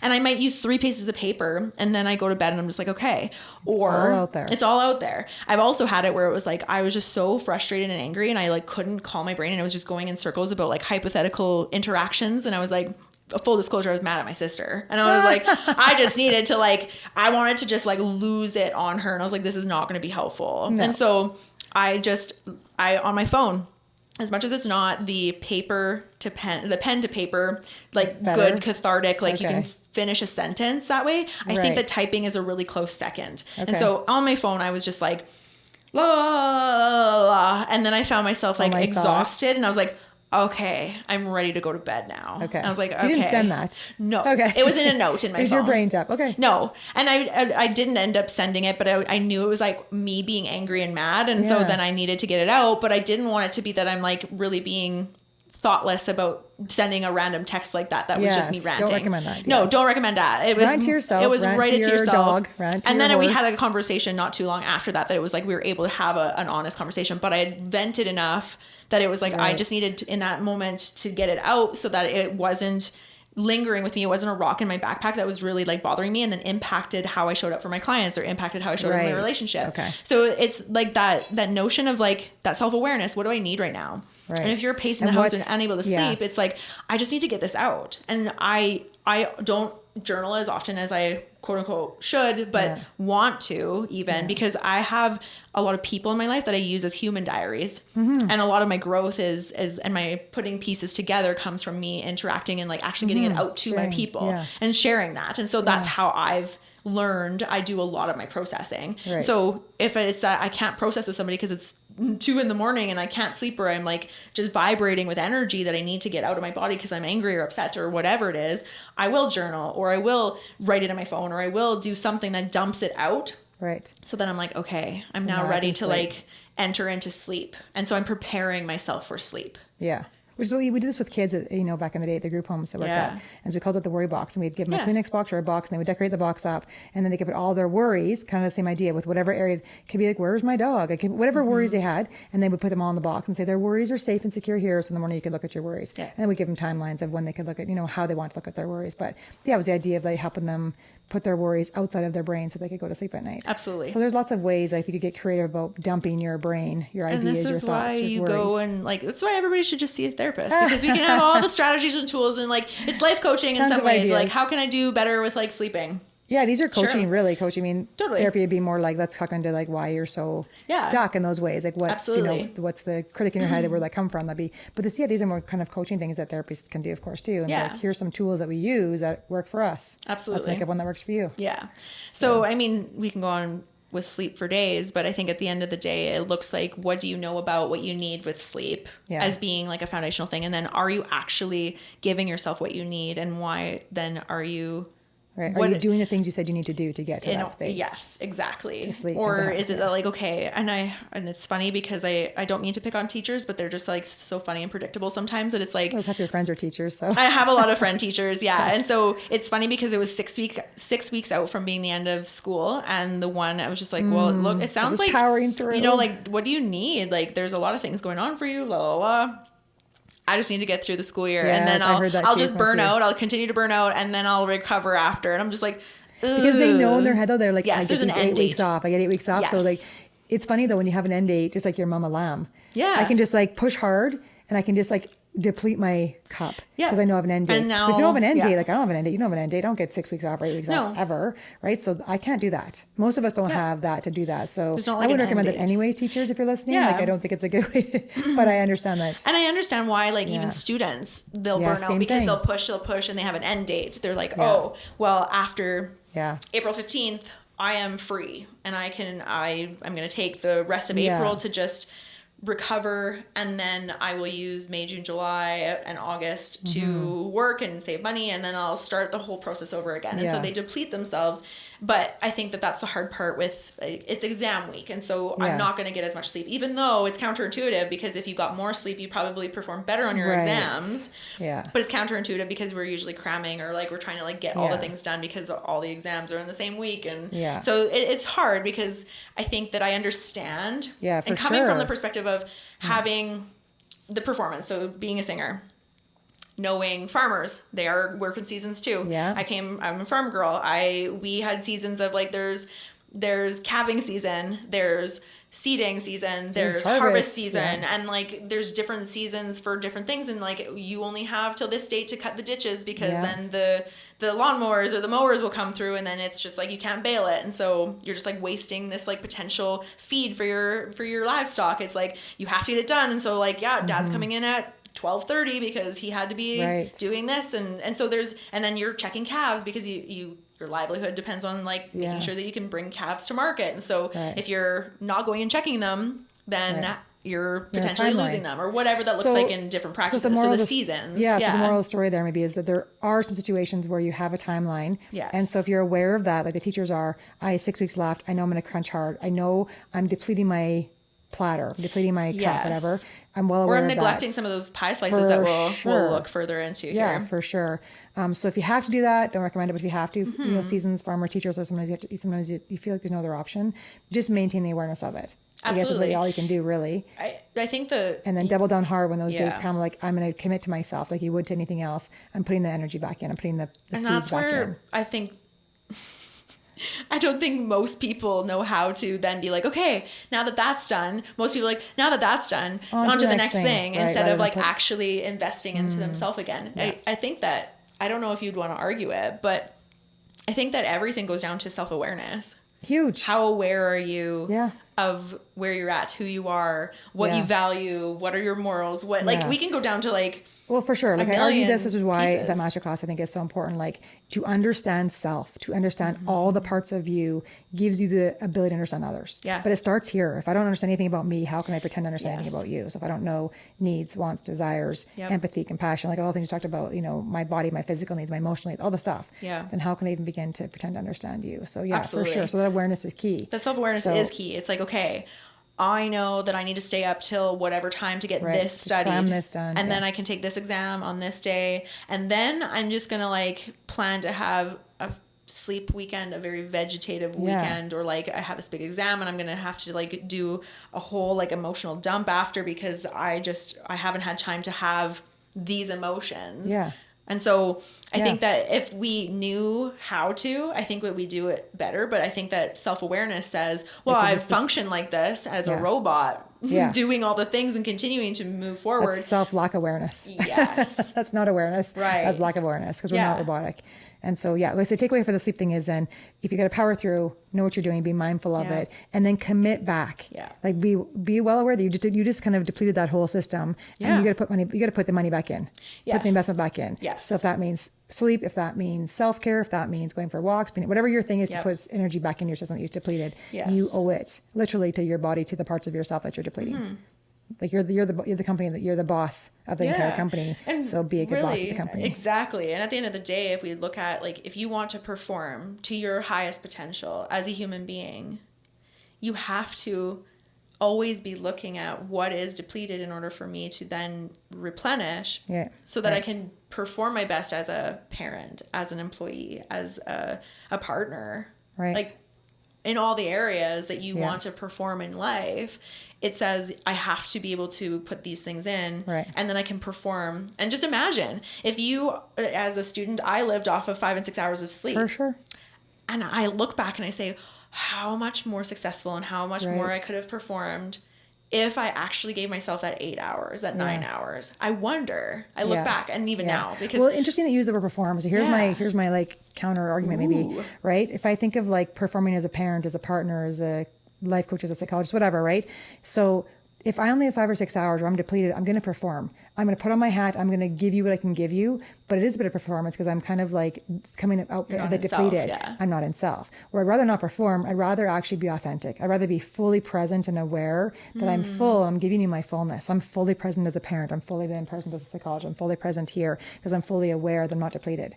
So then in real time, as I think about it, when we look at compassion fatigue and burnout, it's not the lack of being able to perform as much as it is that we're lacking our ability to actually be connected to ourselves. Absolutely. And then So we we're not further connected. disconnect from ourselves, which means that we actually are just performing. Yeah. And then we resent performing. Right. And then we resent doing anything because we're like, we're so disconnected from ourselves and we're disconnected from having any empathy towards anybody or anything. There it is. There's the gem. It's true. Boom. Mic drop. Really. At the end of the day, the word perform has meant like how you want to show up in life for me. And so it's interesting that you heard it so different just there.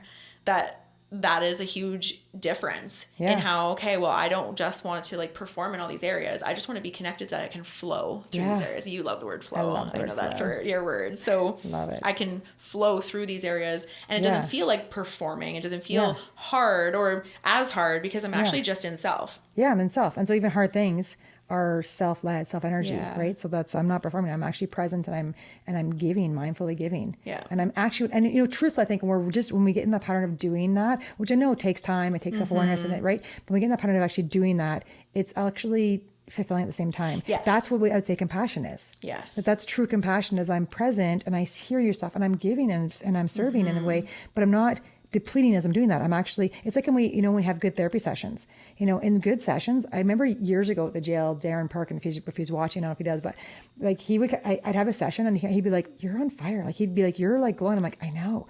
I come out of those sessions. I mean, now I don't have to become, I'd come out of my office and his was extra to me. So he'd have the witness to that. It's still the same as today. But you feel that. You feel it when you come out of a session where you're just present and you're in flow. It's not depleting. It's enlightening. Yes. Right. And you're like, I just was with them in that space and I helped them see some stuff. Totally. And I see they're seeing their own stuff.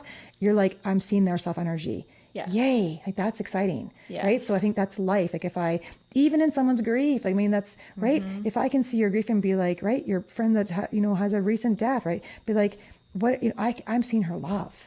Yeah. Man, she loved her mom. Like I'm seeing her love and I'm going to shine that and be like, here's some food because you loved your mom so much. And I'm just going to like be the witness of your love and how gracious that is. And, and the pain you feel because now you don't get to love her in the same way. Yeah. Right. Fair enough. But I'm going to be in that flow state of like, I'm going to serve in these really self-energy states. Whereas if I was in a state of depletion and compassion fatigue, it says that like, I see that and I just like, to give. How do I give? Right. Here's the food I got to give. I have to give it to you. Yeah. Oh my God, I got to get that thing. And then I got to go get the flowers. So now I could just feel this energy shift. Now I'm going to perform and put on how do I got to do these things?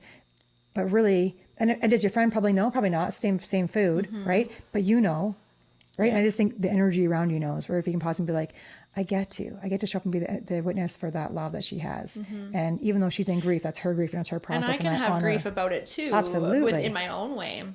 While also witnessing and holding space for my friend. Yeah. It says that I don't have to take on that grief that is hers and her journey and her processing. To disempower her in that way. That is what I think in terms of like caregiver definition, I think that's where that comes from. It says you are taking on not only just like what is the caregiving for people, like basic caregiving, but it is like I'm taking on their stuff. Yeah. And that is from an emotional and mental perspective that says I can't take on anymore. Yeah. And we're overwhelmed because. Yes, true, but I also don't want to. And I think in parenting, this is hard. Yes. Like when you see your kiddos in pain, like when I see my kids in pain or even my nieces and nephews, whatever, kids, or the kids in group today, like, right? And you see their little pain points. There's parts of me that want to just give me your rocks. I got them, give me your rocks, right? But it's actually disempowering. So when I see, my kids going through stuff as they do, and I'm just like, I have to just like sit beside and force myself to watch my kids skateboard while I know he's in pain and just be like, I'm just going to watch you skateboard. I'm just going to watch you do your thing. And I'm just going to witness your energy and just be grateful to be with you in this space and I'm going to honor you in your space. And I'm actually going to empower you to like go through it the way you need to go through it. Yeah. Because we know we trust end of the day that when someone's in their stuff, emotions don't last very long. They're meant to teach us and inform us and they come in and go, right? But if we actually get in the way and take them from them, we disempower them. Absolutely. And then we're still... And then we're just resentful that we're carrying more rocks in our backpack. And then we get to a point where we created like codependence and like we're co-regulating because they don't know how, because they've never created that skill, because we've never actually allowed them to just like have their own, right? Or like be able to create that space that says, I'm going to co-regulate you, or I'm going to make sure that like you're okay, but then you have to go figure out how to do that, and you have to do that for yourself. Right. And if there's no progression of that, you don't just drop them, right? So if there's a progression of that, of like, I witness you.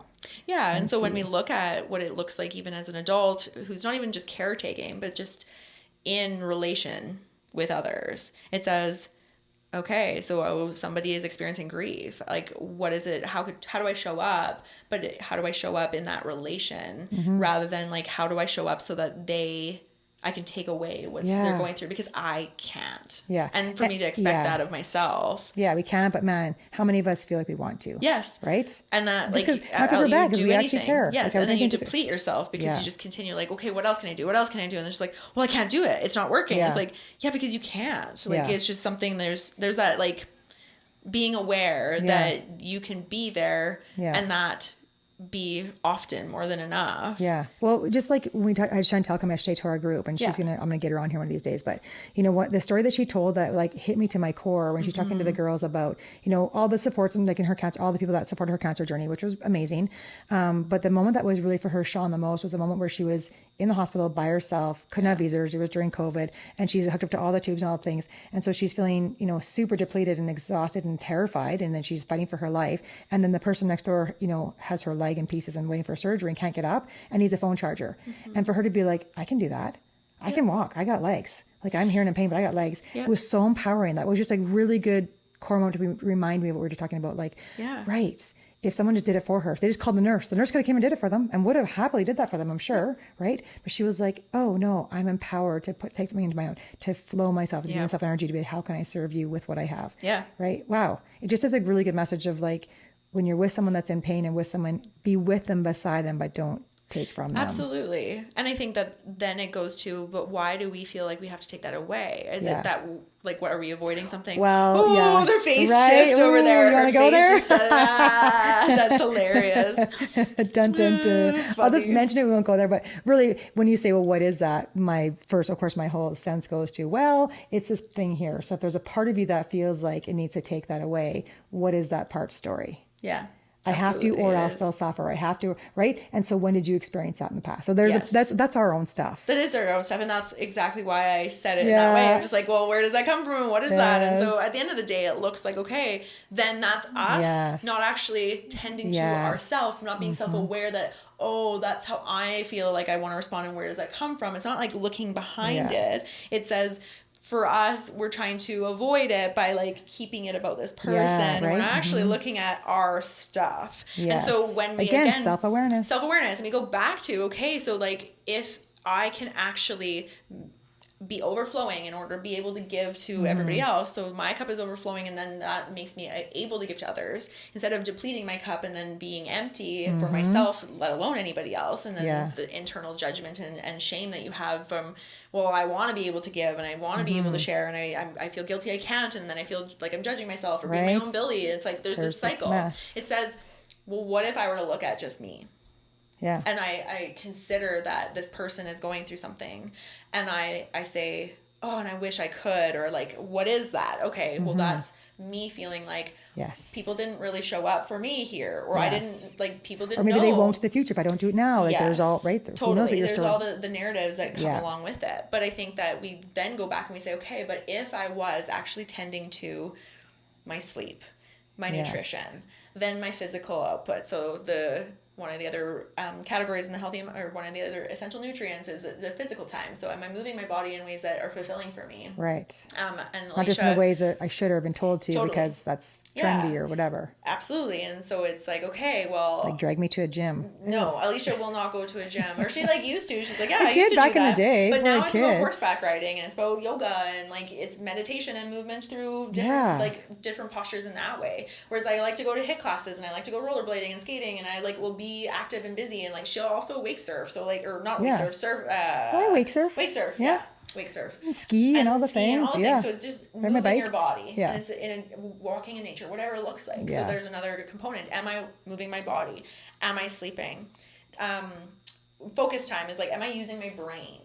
Right. Am I using my brain, whether it's for work, whether it's for school, and am I overusing that and depleting myself emotionally and mentally, but then not actually like tending to the emotions that come from me being depleted? Right. Or, like, so focus is a different part of the platter. It's another part of the platter. Yes, it is like another essential nutrient. And so to focus and like have focused time also brings us purpose and meaning. Yeah. And so what am I focused on? What is it that I like spending my time to focus my energy and my time and my brain power on? Yeah. And so you're depleting yourself in a good way when you are exhausting your brain and being like, I'm tired. My brain worked today. And I did think of that yesterday. I was like, ooh, I did a lot of like planning and like implementing different activities, and I was like, okay, but this is the message I want to get across with this activity. And so I did a lot of like thinking and like planning that way yesterday. I was like, I'm mentally like, whew. My focus time is done. Totally. Check. By the time it was lunch, I like had to sit with my lunch and be like, Yeah, give me a like, sec. okay. Well, I listened to Huberman, obviously his podcast. If you guys don't know his is great. Dr. Huberman podcast. But he said in one of his podcasts that focus time, he likes to do it in the morning. And so I heard him say that a while ago, and I'm like, I'm going to try. So I actually really like that. But I was doing it anyways, like meditation first. But then he was like, I think he says first thing he spends like a half an hour doing something focus time first thing in the morning. So I've actually switched my morning to my monks or my meditation a little bit after and be like, get up, kind of, do stretching, have a shower, whatever you're going to do. And then, it keeps falling out on you. Sorry. But then doing something, because my brain is like kind of awake. Yeah. Not first thing for me, but after that first half hour, I'm also waiting, because he also said don't drink your coffee for 90 minutes. I'm trying to wait to have coffee. Okay. I mean, vote the chemicals. And then that goes with like you just so taking now I'm going to focus calming. first, and then I'll have my coffee as my reward. And I mean, there's different people who like to do different things in terms of like routines and stuff that work better. And so he says like do it first thing. Yeah. And it's because like once you actually like get up, you can actually just start using your brain. And it's like, okay, what? And if you think about it, for me, I'm like, okay, well, I have to get this done. I'm doing this. And I'm going to have to get like, it could be your brain dump time. Could be focused. Totally. You could do your morning brain dump. Totally. Absolutely. Which sets up your day. Set your day out. And that's the other part, like the other time I would suggest you do a brain dump when like, is like it makes sense to is like starting your day or ending your day, but like you can do it at any time of the day.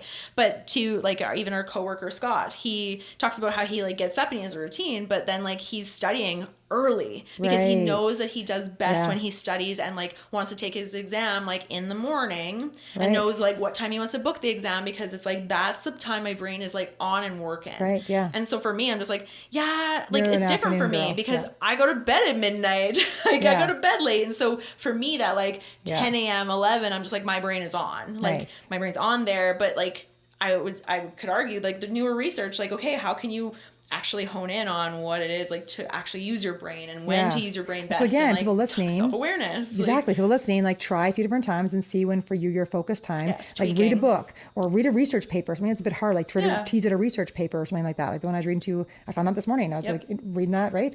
So while I was answering emails this morning. So that's, so even though I don't think I'm a morning person, because I'm not, once I've kind of dialed into focus time, it kind of flows pretty easy. But fine for you, if you're listening to this. And that's the thing, is that all of this is going to look different for everybody, and what works best for them is not going to work best for somebody else. And then something else might inspire somebody to try it and be like, I had no idea that like I could do this because I didn't ever try it at this time, or whatever it looked like, or wasn't ever encouraged to do it at this time.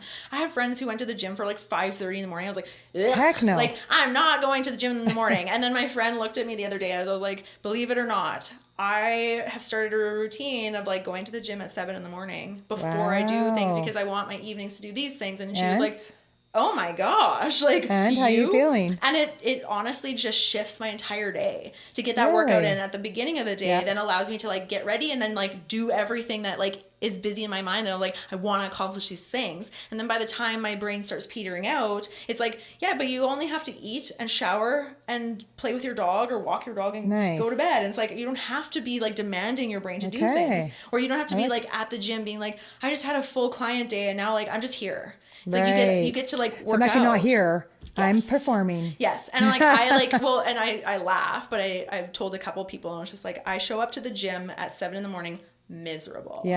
And they're just like, miserable? What do you mean? Like I was like, I probably like look like you do not want to talk to me. And then by the time we're done the warm up and we're into the first workout, I'm just like, okay, I'm awake now. I like don't resent rolling out of bed and coming here and being cold, or like being like, I have to move my body. It's like, I get to be badass, and like I get to do like new personal best. No, gosh, Friday afternoon. Not having it. But I'm like, I just deadlift this much weight, and my friend's like, oh my God, we haven't done that since university. And I'm like, I know, like it's been awesome. And so, and then your evening parts are like, thank you. I get to relax. I get to do those things that like fill my cup from like the downtime. So the other categories we have, I usually go from sleep to focus time, so that people are like, those are two things you like need, non-negotiable, enough sleep. Then you don't necessarily, like some people do, but a lot of people don't have the the ability to set their work schedule. Yeah, for sure. Yeah. And so if you have to be at work a certain from time. here to here, then you are just putting it in your schedule because you have to be there those times that's what you signed up for your job. Or like your schedule shifts. And so if you're planning, I tell everybody, if you sit down on a Sunday or one of your days that is like a Sunday, like a reset day for you, and those are typically Mondays for me, is that you sit down and you plan your week.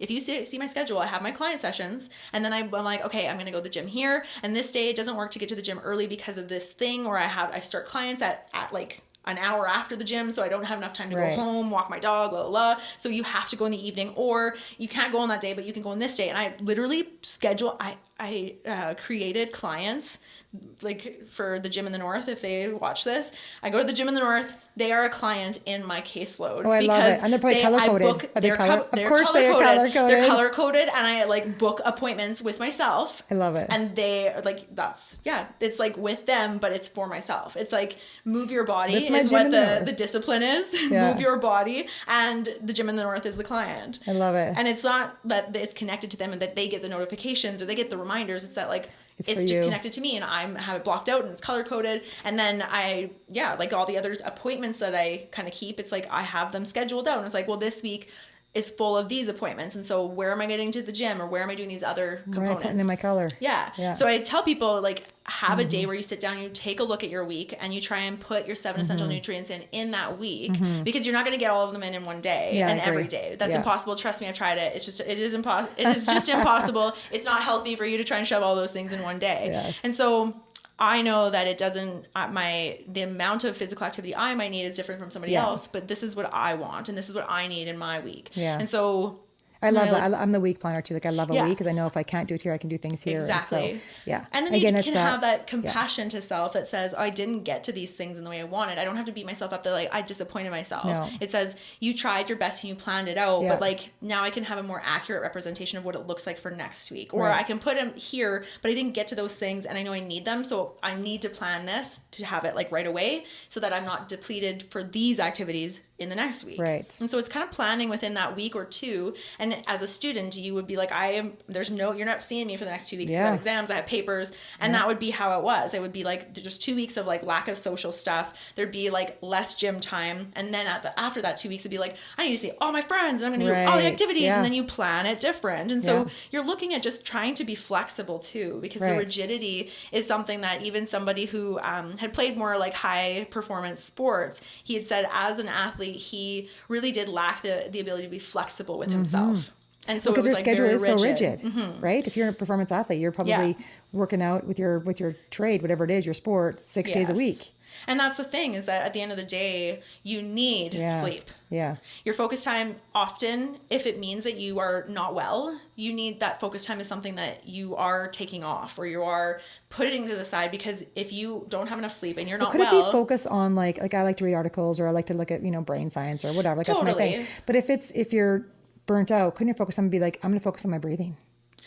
You could alter what your focus time looks like, but often it's because the other areas, and this is just me, like my perspective on it, but it's because the other areas are not being fulfilled, that's why the focus area is something that would need to be actually said, like, I can't do this today. I can't go to work today. I'm actually needing a sick day because I don't have enough sleep. I have a headache or I don't have enough nutrition. And so like, I know when I don't have enough carbohydrates, you can't focus. I get a headache. I get a haircut. Wow. I don't know why that was going to come out of my mouth, but there's like the components of really at the end of the day, we're looking at electrolytes.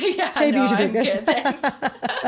But I think that it looks like, okay, but what is actually not, like we looked at it, and I think it was you that kind of like put this together for me. It was like, oh, so if it's a wheel, it's a pie chart, and if all of the areas look different and need a different amount of things, but if one of them is depleted or a few of them aren't getting what they need while others are like, they're what I'm really doing, is that your wheel's going to clunk. Yes, exactly. Clunk. And so as you go around and around, are you going to then damage the other parts, or the other parts going to need to be different? Okay, thank you for all the kisses. He's like, you need these things. Things are happening. Yeah, thank you.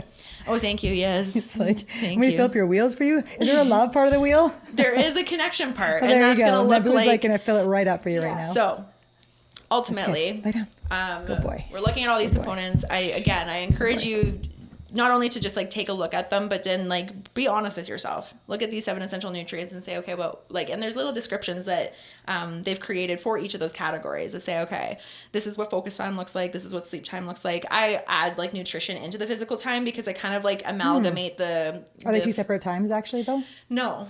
So there's no nutrition? There's no nutrition, like, but it is like, I guess I assume that your physical well-being. And so like physical time part is of that like is your food. Yeah. Or like, obviously they know that you have to eat. And so like, what kind of attention or intention are you putting towards eating properly? It's so distracting too. Hey? I know. Like, what do you need right now? I know. Okay. So thank you. Looking at them and being self-aware. Lay down. Looking at them and having like an honest look for yourself, like, okay, I actually have not tended to, I have not been sleeping well, or I haven't been eating enough food. Or when we look at then what that my evenings would look like if I'm going to the gym in the morning because I know I need to get to the gym, and then I'm wanting to use my time in the evenings for what? It says connecting with friends and family is like the next place that I go to, because that I'm a social butterfly. I know that that's something that I need in order to feel healthy. Is that I'm massively connected. Right.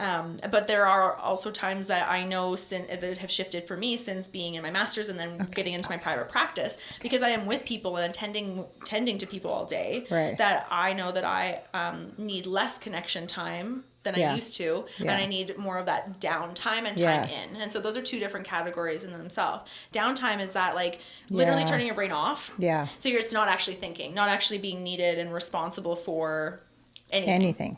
So could that include could include like if you're a movie person watching a movie, or it could include like scrapbooking or coloring, scrolling or like mindless things, and that's going to look different for everybody too. So like yesterday when I said to my little niece, I'm like, Auntie just needs 10 minutes of downtime because I was exhausted. So I just laid with my duck in the front yard with her. We laid with the duck, and the duck just laid in our chairs. I'm like, I just need to lay here and look at the sky. We're going to count the clouds. When I say time in, the difference that it would be for you is that time in is that like meditation time. And that time to reflect, the time to journal, so time is different. So downtime is not thinking, just like literally checking out, counting clouds, whatever, coloring, whatever is your thing. And that's restoring your brain, because your brain needs to turn off in order for you to be like, okay, I'm actually like able to do the things. Because you can't expect your brain to be working and like actually problem solving and doing all the things all the time. And not just in sleep that it's recovering, but it needs that time to recover, just to not be responsible. Like those little 10-minute timeouts I take in the day are like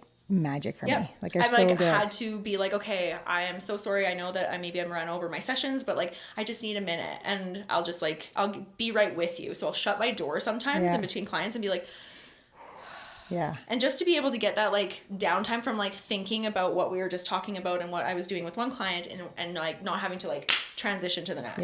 It says, okay, I just need that minute to just be like, I can just not think for a second. And I'll give myself like 5 minutes, or I'll honor that like I have a break in between, and clients will come early and they'll be like, are you ready for me? And I'm like, I'm actually not. I'm going to like, I'll just be right with you when I'm done. Or like, I usually say like, and it's the truth too. I'll usually be like, I just need to get like this food in my mouth. And I've got dogs. So I'm like, I take my dogs for a pee. So I take my dogs outside quickly and I just throw a stick for a minute or something. That's kind of my in-between client downtime. So, so there is a huge difference between like just turning your brain off in order for it to restore itself, and then time in where you're reflecting and you're like actually taking a look at emotions. And so that's the emotional aspect of things. So time in is emotions. I would suggest, and I can't remember the exact description that they provide, but I would suggest that time in, you're looking and asking yourself, like, how is my day? How am I doing?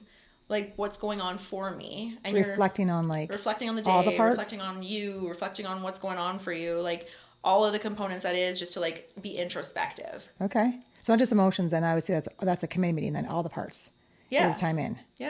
Okay, so committee meeting, which you talked about with Richard's podcast. Committee meeting. I was like, what did you just say? Committee like, trying meeting. to process that in my brain. So having the meeting of like all your parts, like how's my body, how's my emotions, you know, what, just all the parts of yourself, whatever comes up, you know, having a meeting with your committee of all your parts and be like, who's active, who's sleeping, who needs what. Yeah, exactly.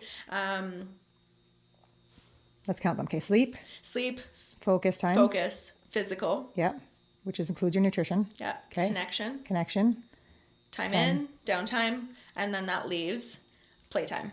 Ah, yes. Yes. Which we got abundance of this week. We got an abundance of playtime. And I think that it's interesting because... I'll check out the next 3 weeks done. The next 6 months that you don't do it. It's interesting because I am a perfectionist. I am very... Really? Do you color code everything? Weird.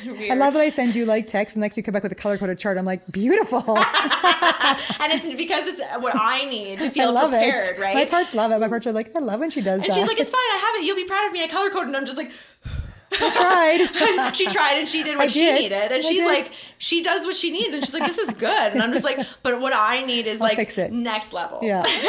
And so I stress myself out and I get really anxious and I want it to just be so good. And like, it comes from a place of really genuine intention. Yeah. But it is not sustainable. I don't know if I told you this, but I used to color code all of my notes in college. Really? I did. I literally had a journal and I would color code every pen. So my notes in college, if my notes were color coded, but all my journal was colored. So I'd have be like, 8:15 this class, 9:15 gym. Like I would like literally shower, make dinner, get groceries, like everything. It will eventually wear off, I think, but maybe we'll see with like how my brain works, but maybe my anxiety will just like lessen with like, okay, it doesn't have to be perfect. And I've been working really hard on my perfectionist part, but my parts love your perfectionist part. I know. And they work for me in a lot of ways. Right. And that's just how I function. Yeah. My point with that is that I stress myself out like to a huge degree. I was quite overwhelmed, like leading up to camp because I was like just trying to do all the things in life. And I was like, okay, this is a lot. And so just to give people an idea. So what else, when you look at your platter though, what else was overwhelmed? What else was depleted? Totally. Right? It wasn't just our planning for camp. There's other call. things in your life that are going on that were depleting you. Absolutely. So in my life, I have a 3-year-old, very high energy dog. And so, he just like, in a lot of ways, I'm just like, I don't have the playfulness to play with him, but he goes to daycare, and so I'm just like, oh my gosh, like you need a lot of energy and attention. And so part of that is like my mom parts wanting to like be enough for him and give him all the things and him be like happy and tired and like a good dog. And so that's part of it. The other part is that I am running a full-time private practice, and I tried to cut back on clients in order for me to study for my registration exam, which I had really bad boundaries on. And so those boundaries have been my own doing, that I'm like, okay, I'll squeeze you in here and I'll squeeze you in there. And that's part of my own stuff and like what I'm learning how to do. However, from there, because if I just want to challenge that, so the parts of you that are like, I'll squeeze you in, don't challenge us, but your parts are like, if I didn't do that, then what would happen? I'm doing that. Why? So that's what your own self-awareness we talked about earlier is like, why am I doing that again? Because what's the story I'm telling myself that if I don't do that, what will happen? Right?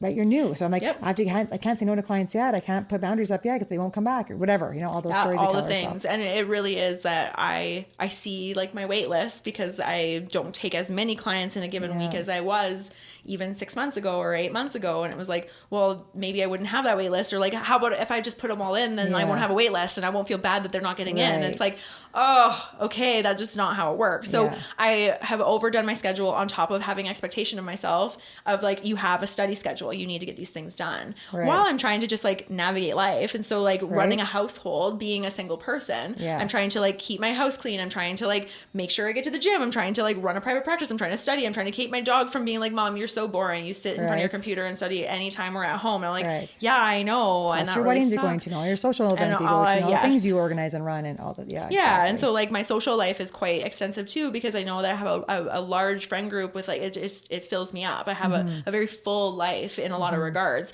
And so my boundaries, my like yes woman kind of parts really do prevent me from having the like, but you need to sit at home and not study, and you need to sit at home and not get on the phone. You need to not do anything. My category is that downtime that I really don't do a lot of. The time in I do all the time, but that's part of like my busy brain, I think too. I haven't actually yet figured out how to make it a more restorative and relaxing and like compassionate thing. So if you were your own therapist in your own session right now. Shout out to my therapist. She's the bomb. What's her name again? Rebecca? No, Margaret. That's the sister. Sorry. That's her twin sister, right? Is it? I can't remember her sister's name, but yes. Margaret. She's the bomb. Go Margaret. what would you say to yourself? What would be your take home for yourself tonight, knowing that these are the categories, 7 categories you just discussed, and you're like, but I know about it, and you can hear yourself, you can hear your like anxious parts be like, well, you'd be proud. Like, thank you, therapist, for asking and checking in with me, but I actually have made progress in that area, and I have my night planned to like be restorative, and I have my night to like plan. It was planned like a week ago. That was like, this is what I'm going to do with my Friday night, knowing that tomorrow I have to be at a wedding. Yes. That was like, I'm going to use Friday night to relax and hang out. I have the like the challenge in my head for tonight is, well, do I want to go have like a patio cider, or do I want to like watch a movie and eat popcorn? With my I'm dog. like, oh yeah. Like, and so both restorative and very much like grounding. Nice. Very like, I'm okay, and there's a calm before the storm of like my excitement towards going to this wedding. Right. And so I was like, okay, I know that this week is gonna be busy and crazy. I need this evening because I want to be able to like be present and enjoy myself at this wedding. I don't have to be in the wedding. I get to just attend a wedding. It's just crazy. Great for you. Which is great for me. Like, I don't have wedding. the pressure of like being and doing and like being in the wedding party and like making sure I look like okay and all this. But it's really that I knew that, and I knew that I was coming into a weekend and that it was going to be busy too, and that I was going to be away. And so I really stressed myself out just being prepared. Right. But then I allowed myself as we went through, and I know that there was like missing my ADHD brain. I'm just like, oh, what's the tracking of like what was the point I was going to make? But I know that I stressed myself out, and that when push came to shove and I sat down and I was able to like actually like play and be here, it was like I wanted them to enjoy it, but it's because I wanted to be like able to provide them with that experience, but also that like the playtime part of that is that somebody knew how stressed I was about this, and then I showed them the pictures or like videos of like me doing fem sport with the girls and competing, and there was like, wow, like you can tell just by the videos that you're super competitive, and like they're 11, Leanna, like chill out. Some of them were 8. A lot of them were 8. Like, so it was funny because they're like, and you were so stressed. It was like, they look like they're having a good time. It looks like you are having a good time. And I'm like, I do have a good time because I go full in, right? It's like, I knew that I was going to stress myself out. But it's like I kind of overdid it this time because I had too much on my plate and I didn't give myself any space. It's like, if you look at my schedule, I have it planned, no different than having all my components in my Healthy Mind platter accounted for in this week. Nice. I actually don't have that downtime actually planned anywhere. Right. And I know that that's my issue. Yes.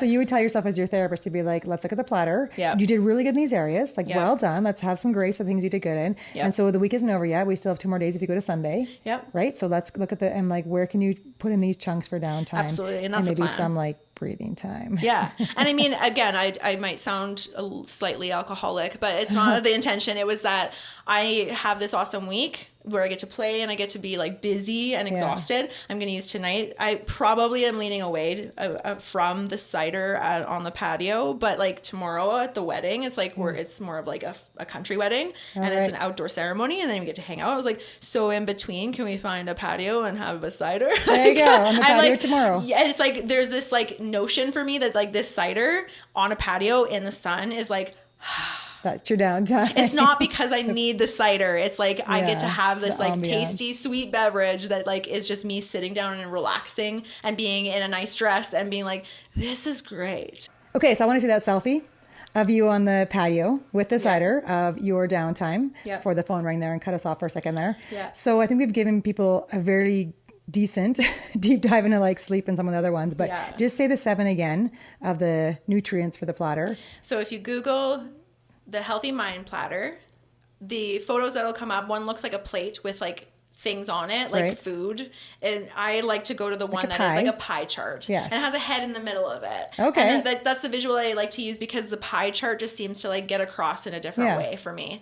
And it's a circle and we like circles. Yeah, exactly. And so the 7 essential nutrients in the Healthy Mind platter are sleep time, focus time, physical time, connection time, downtime, time in, and play time. Nice. And so, I mean, we could go on a tangent about play, to be honest with you, because... Well, the opposite of play is aggression. Yeah. If you look at like Stuart Brown, I think it's Stuart Brown's work, or I can't think of the guy's name. We used to run a group at the jail with, his name was John something, was his book. But he did lots of research on people that don't play, and and are often aggressive, which is interesting. But anyway. Which is very interesting. Yeah. And so I think that really as adults, we forget how John to play. Ekman, maybe? I forget. It's going to be on my head now. Yeah. We forget how to play as adults because we're so busy trying to get all the things done. And so I like to get my playtime in with my nieces and nephews because they're just naturally, by nature, they're playful. Yeah. Just be around some kids. Really easy to play. Like it was pretty hard not to play this week. And everything we did. Like even today, we're trying to finish the last bits. We're always like, but we got to finish all the things and tie it all together with the teepee that we're building. And we got all these things. And the kids like, we just want to go in the pond and play. And we're like, meh, okay. Like I'm not gonna fight it. Yeah, I'm like we have an agenda, but like your agenda is like we just want to play and like connect this way. I hear you. Okay. Yeah, and so it's kids will force you to play. If you just listen, kids are gonna force you to play. Absolutely. They're great. Or your dogs.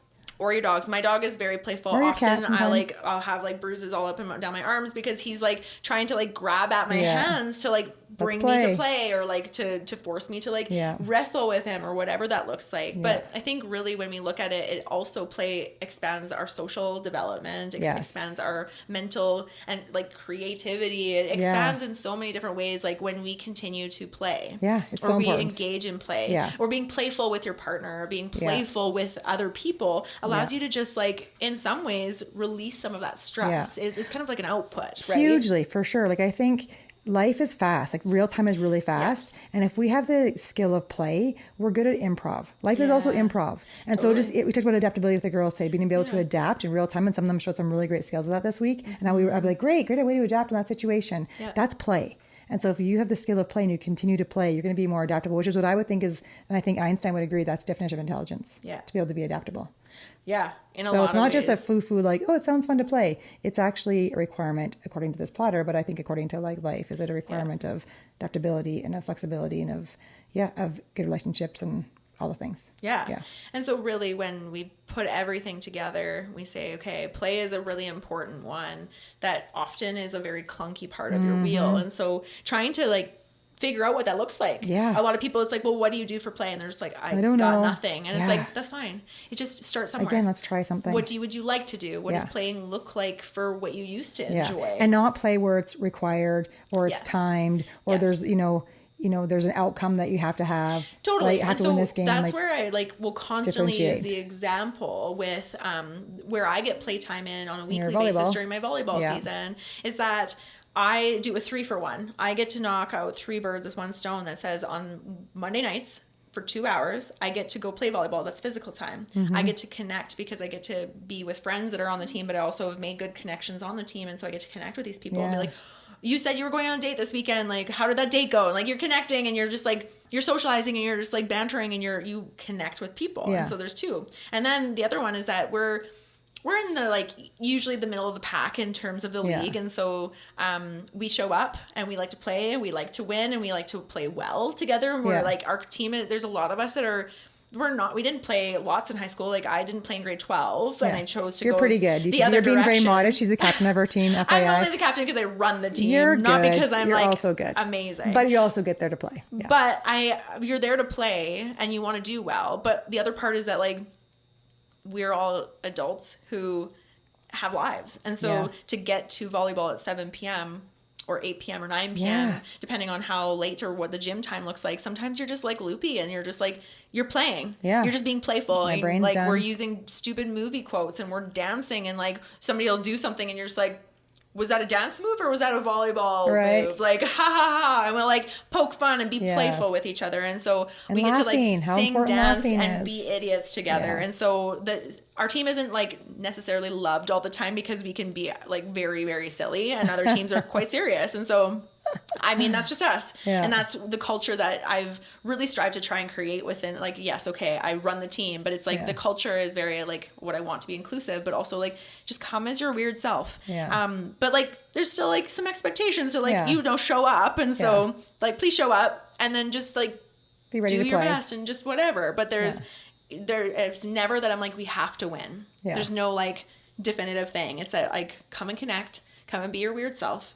Try your best and like let's be idiots together. And so the culture is very much like that, but it's that playfulness that really just allows everything to come and be together. And so having the 3 in 2 hours in one evening, well, that's usually my play for the week. And which there's isn't only necessarily 4 left great. the rest of the week. Yeah. And that's okay. Yeah. Because then I have it in my week, whereas I don't need as much of it maybe because I get to do other things, or I get more of it because my niece and nephew are coming to town, or I get to babysit my other niece and nephew. And it's like, I get that playful aspect, or I get to have dinner with them. And so it's like, we're running around the house after dinner for an hour before they go to bed. And so there's connection time, but there's also playtime in there. Right. And so it looks like trying to like look at your week and be flexible and adaptable, but also knowing like, oh, I'm really feeling depleted. Like I said to my one sister, I was like, pardon my crudeness, but this is how I refer to them. I was like, I miss your little shits. It's like, oh, I feel like it's that. Some little shit time. Yeah, I need to like see your little shits. Like I kind of like, I miss them. I just want to like. She love when you call them that?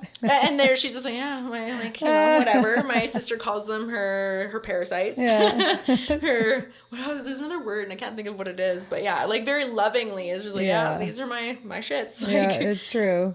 So I think that when we look at this entirety, it says that like, you're going to need to tweak this all the time. It's that self-awareness. Be flexible, adaptable, and look at the whole picture. And within that, like a big thing of like, maybe what we didn't get into as much because I don't know how we talk for an hour and then like the time just flies, but it's to have the boundaries within your week and your time that says like your time and what you are committing to for this, for yourself, for these healthy essential nutrients, says that like the boundaries are there for you to be able to get those in so that your wheel doesn't clunk, or that you don't get overwhelmed, or you're not anxious, or whatever it might look like for you as an individual. It's that you're being self-aware that I am missing this and I'm not doing enough of it, or that's not working for me anymore because things shift. And so I'm tweaking it because I want to feel like I'm getting rest. I'm eating properly. I'm moving my body. I'm connecting deeply with my people. I'm the most authentic version of myself. And that means that the whole amalgamation of like what my concept is with the Healthy Mind Platter is that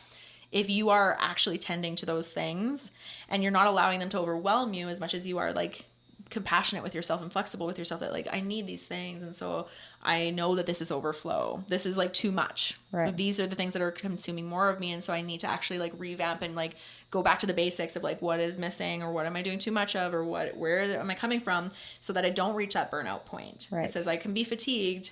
Well, I'm thinking as you're talking, like my visual is, okay, so if this is this pie, and if we're mindfully taking care of all the chunks of the pie, it's a really good foundation of starting to have really healthy boundaries. Yes. It really is. Because it sounds like I'm doing these pieces of the pie with authenticity, with self-awareness, which I would call self-love, being in flow states. If you're doing those things from self-love, then I'm full enough of love for self to have loving boundaries for self because I'm worth it. And when I have those boundaries in place to say, well, I'm really sorry, but I need to get this in because I know that I'll be... Sorry, not sorry. I'm really sorry I can't. However, then it's the overflow. It's like, but because I know I'll be good for this weekend, or I know that by the time, once I have all these things from my Healthy Mind Platter in these places, that by like Friday night, this is what I can actually give you. Yeah. It says by Sunday, like and the what brunch I actually on can't. Sunday. Sorry, Thursday I can't. Yes. And we're like, this next 2 weeks, this is like the boundary I have to place, is that like, you can't demand anything from me in the next 2 weeks. I did that to my dad. My dad's like trying to talk about like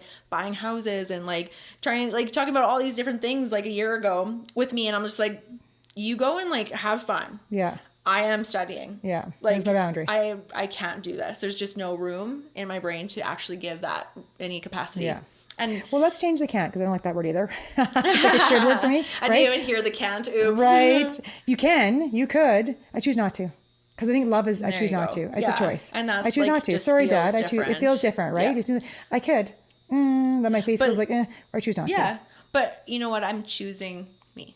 Yeah. And I'm choosing me because in this situation between you and me, if I give to you, then you are, fulfilled and feeling full. But then I'm further depleting, but I'm not actually adding to my cup, which means that I can't actually pour from the cup that's empty because I continue to choose you. Yeah. So that sucks. And then also I might resent you for that, which is going to suck double. Yeah. And that's not what I want from our connection or relationship. No. So like having those boundaries by saying and protecting. Yeah. Saying I'm choosing to invest in myself. I'm choosing to prioritize my Healthy Mind Platter essential nutrients, or I'm choosing to prioritize what I know I need. Yeah.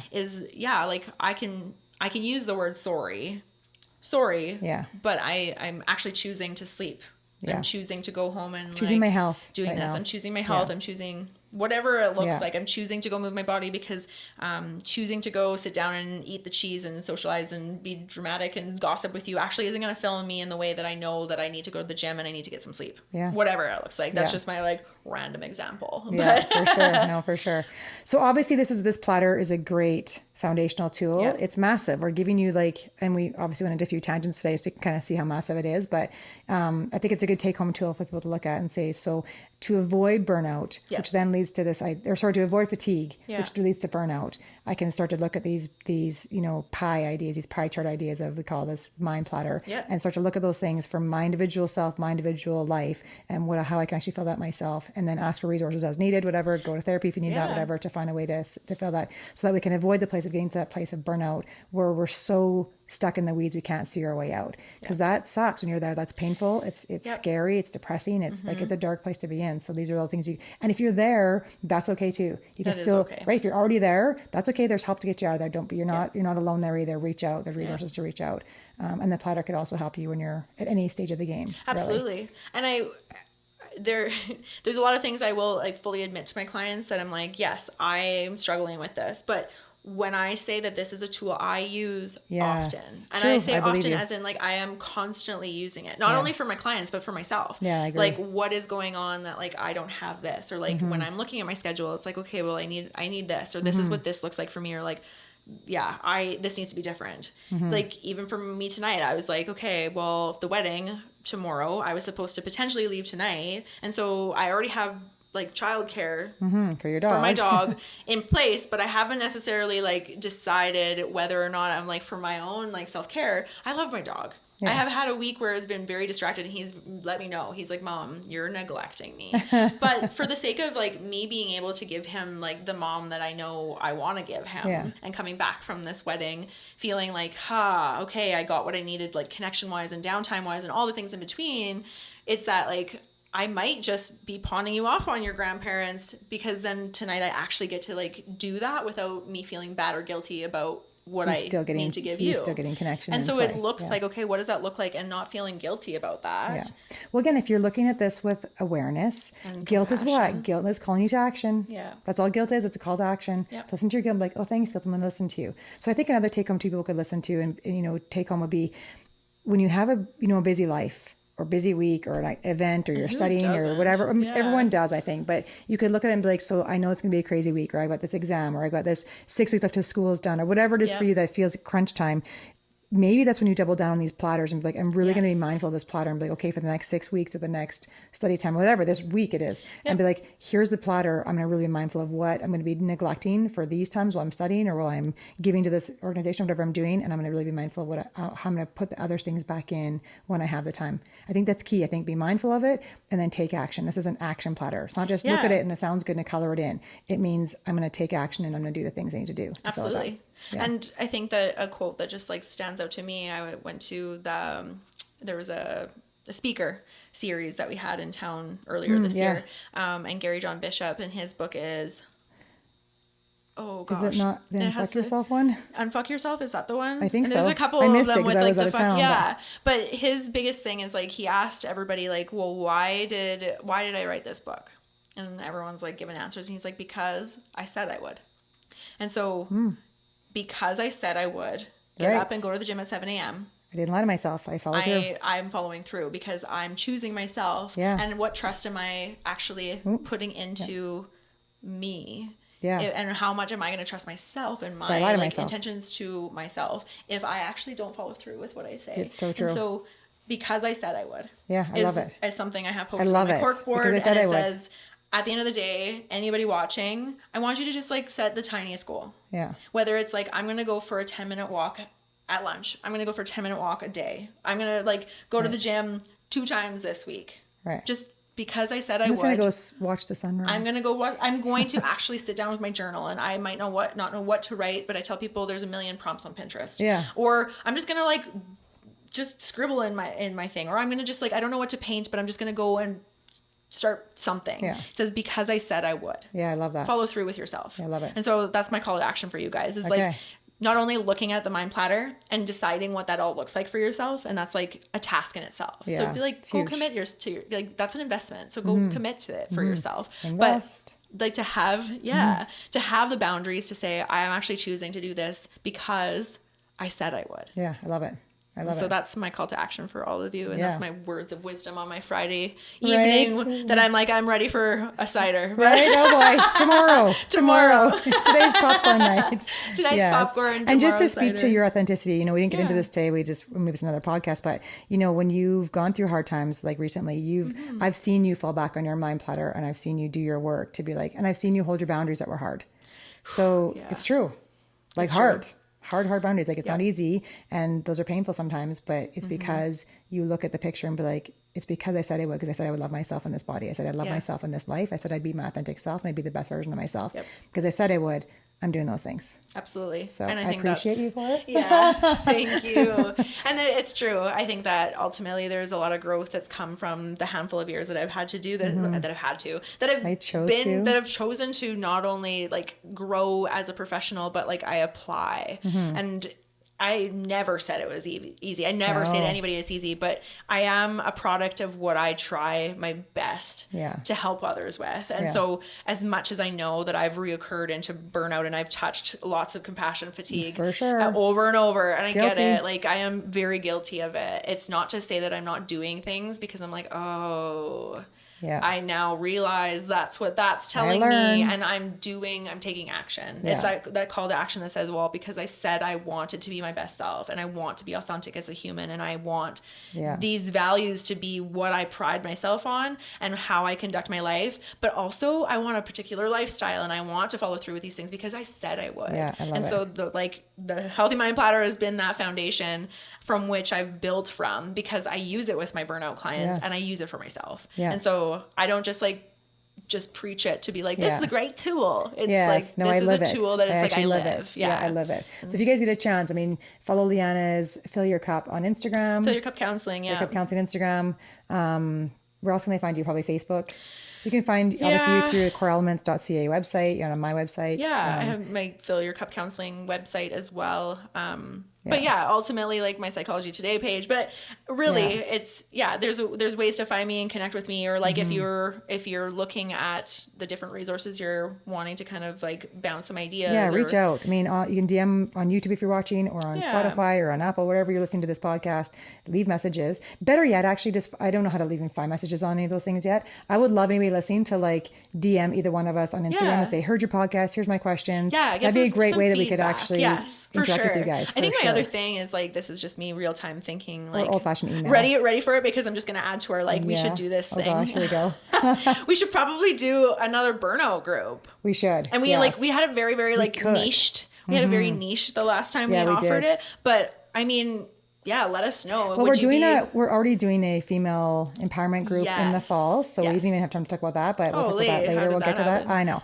So we did it last fall. It was amazing. We're going to add in more spirituality, and we have some other people coming this year. Connecting to self. Yeah. So we'll work with some horses, and we're going to do some more spiritual growth. We have a medium coming, and we have a bunch of really cool individuals coming to speak. So we'll have the dates for that.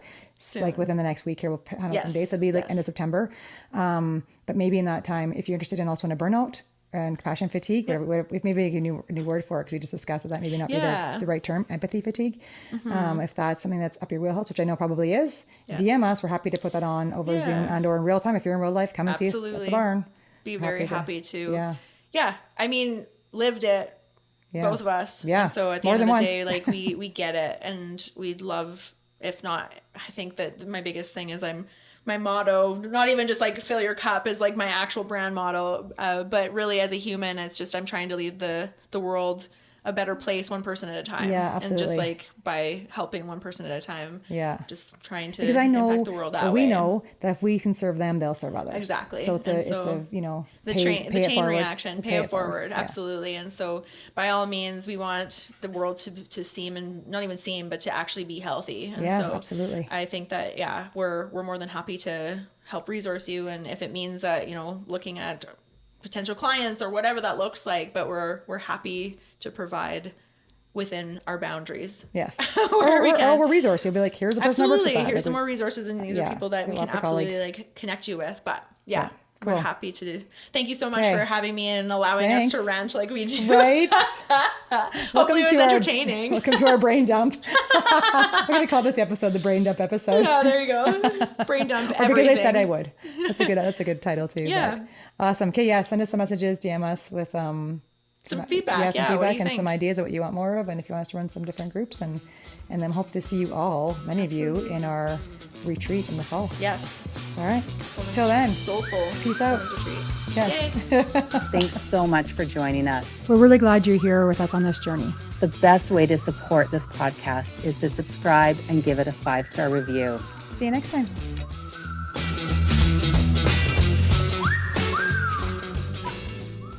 This has been a Bread Dog Studios production.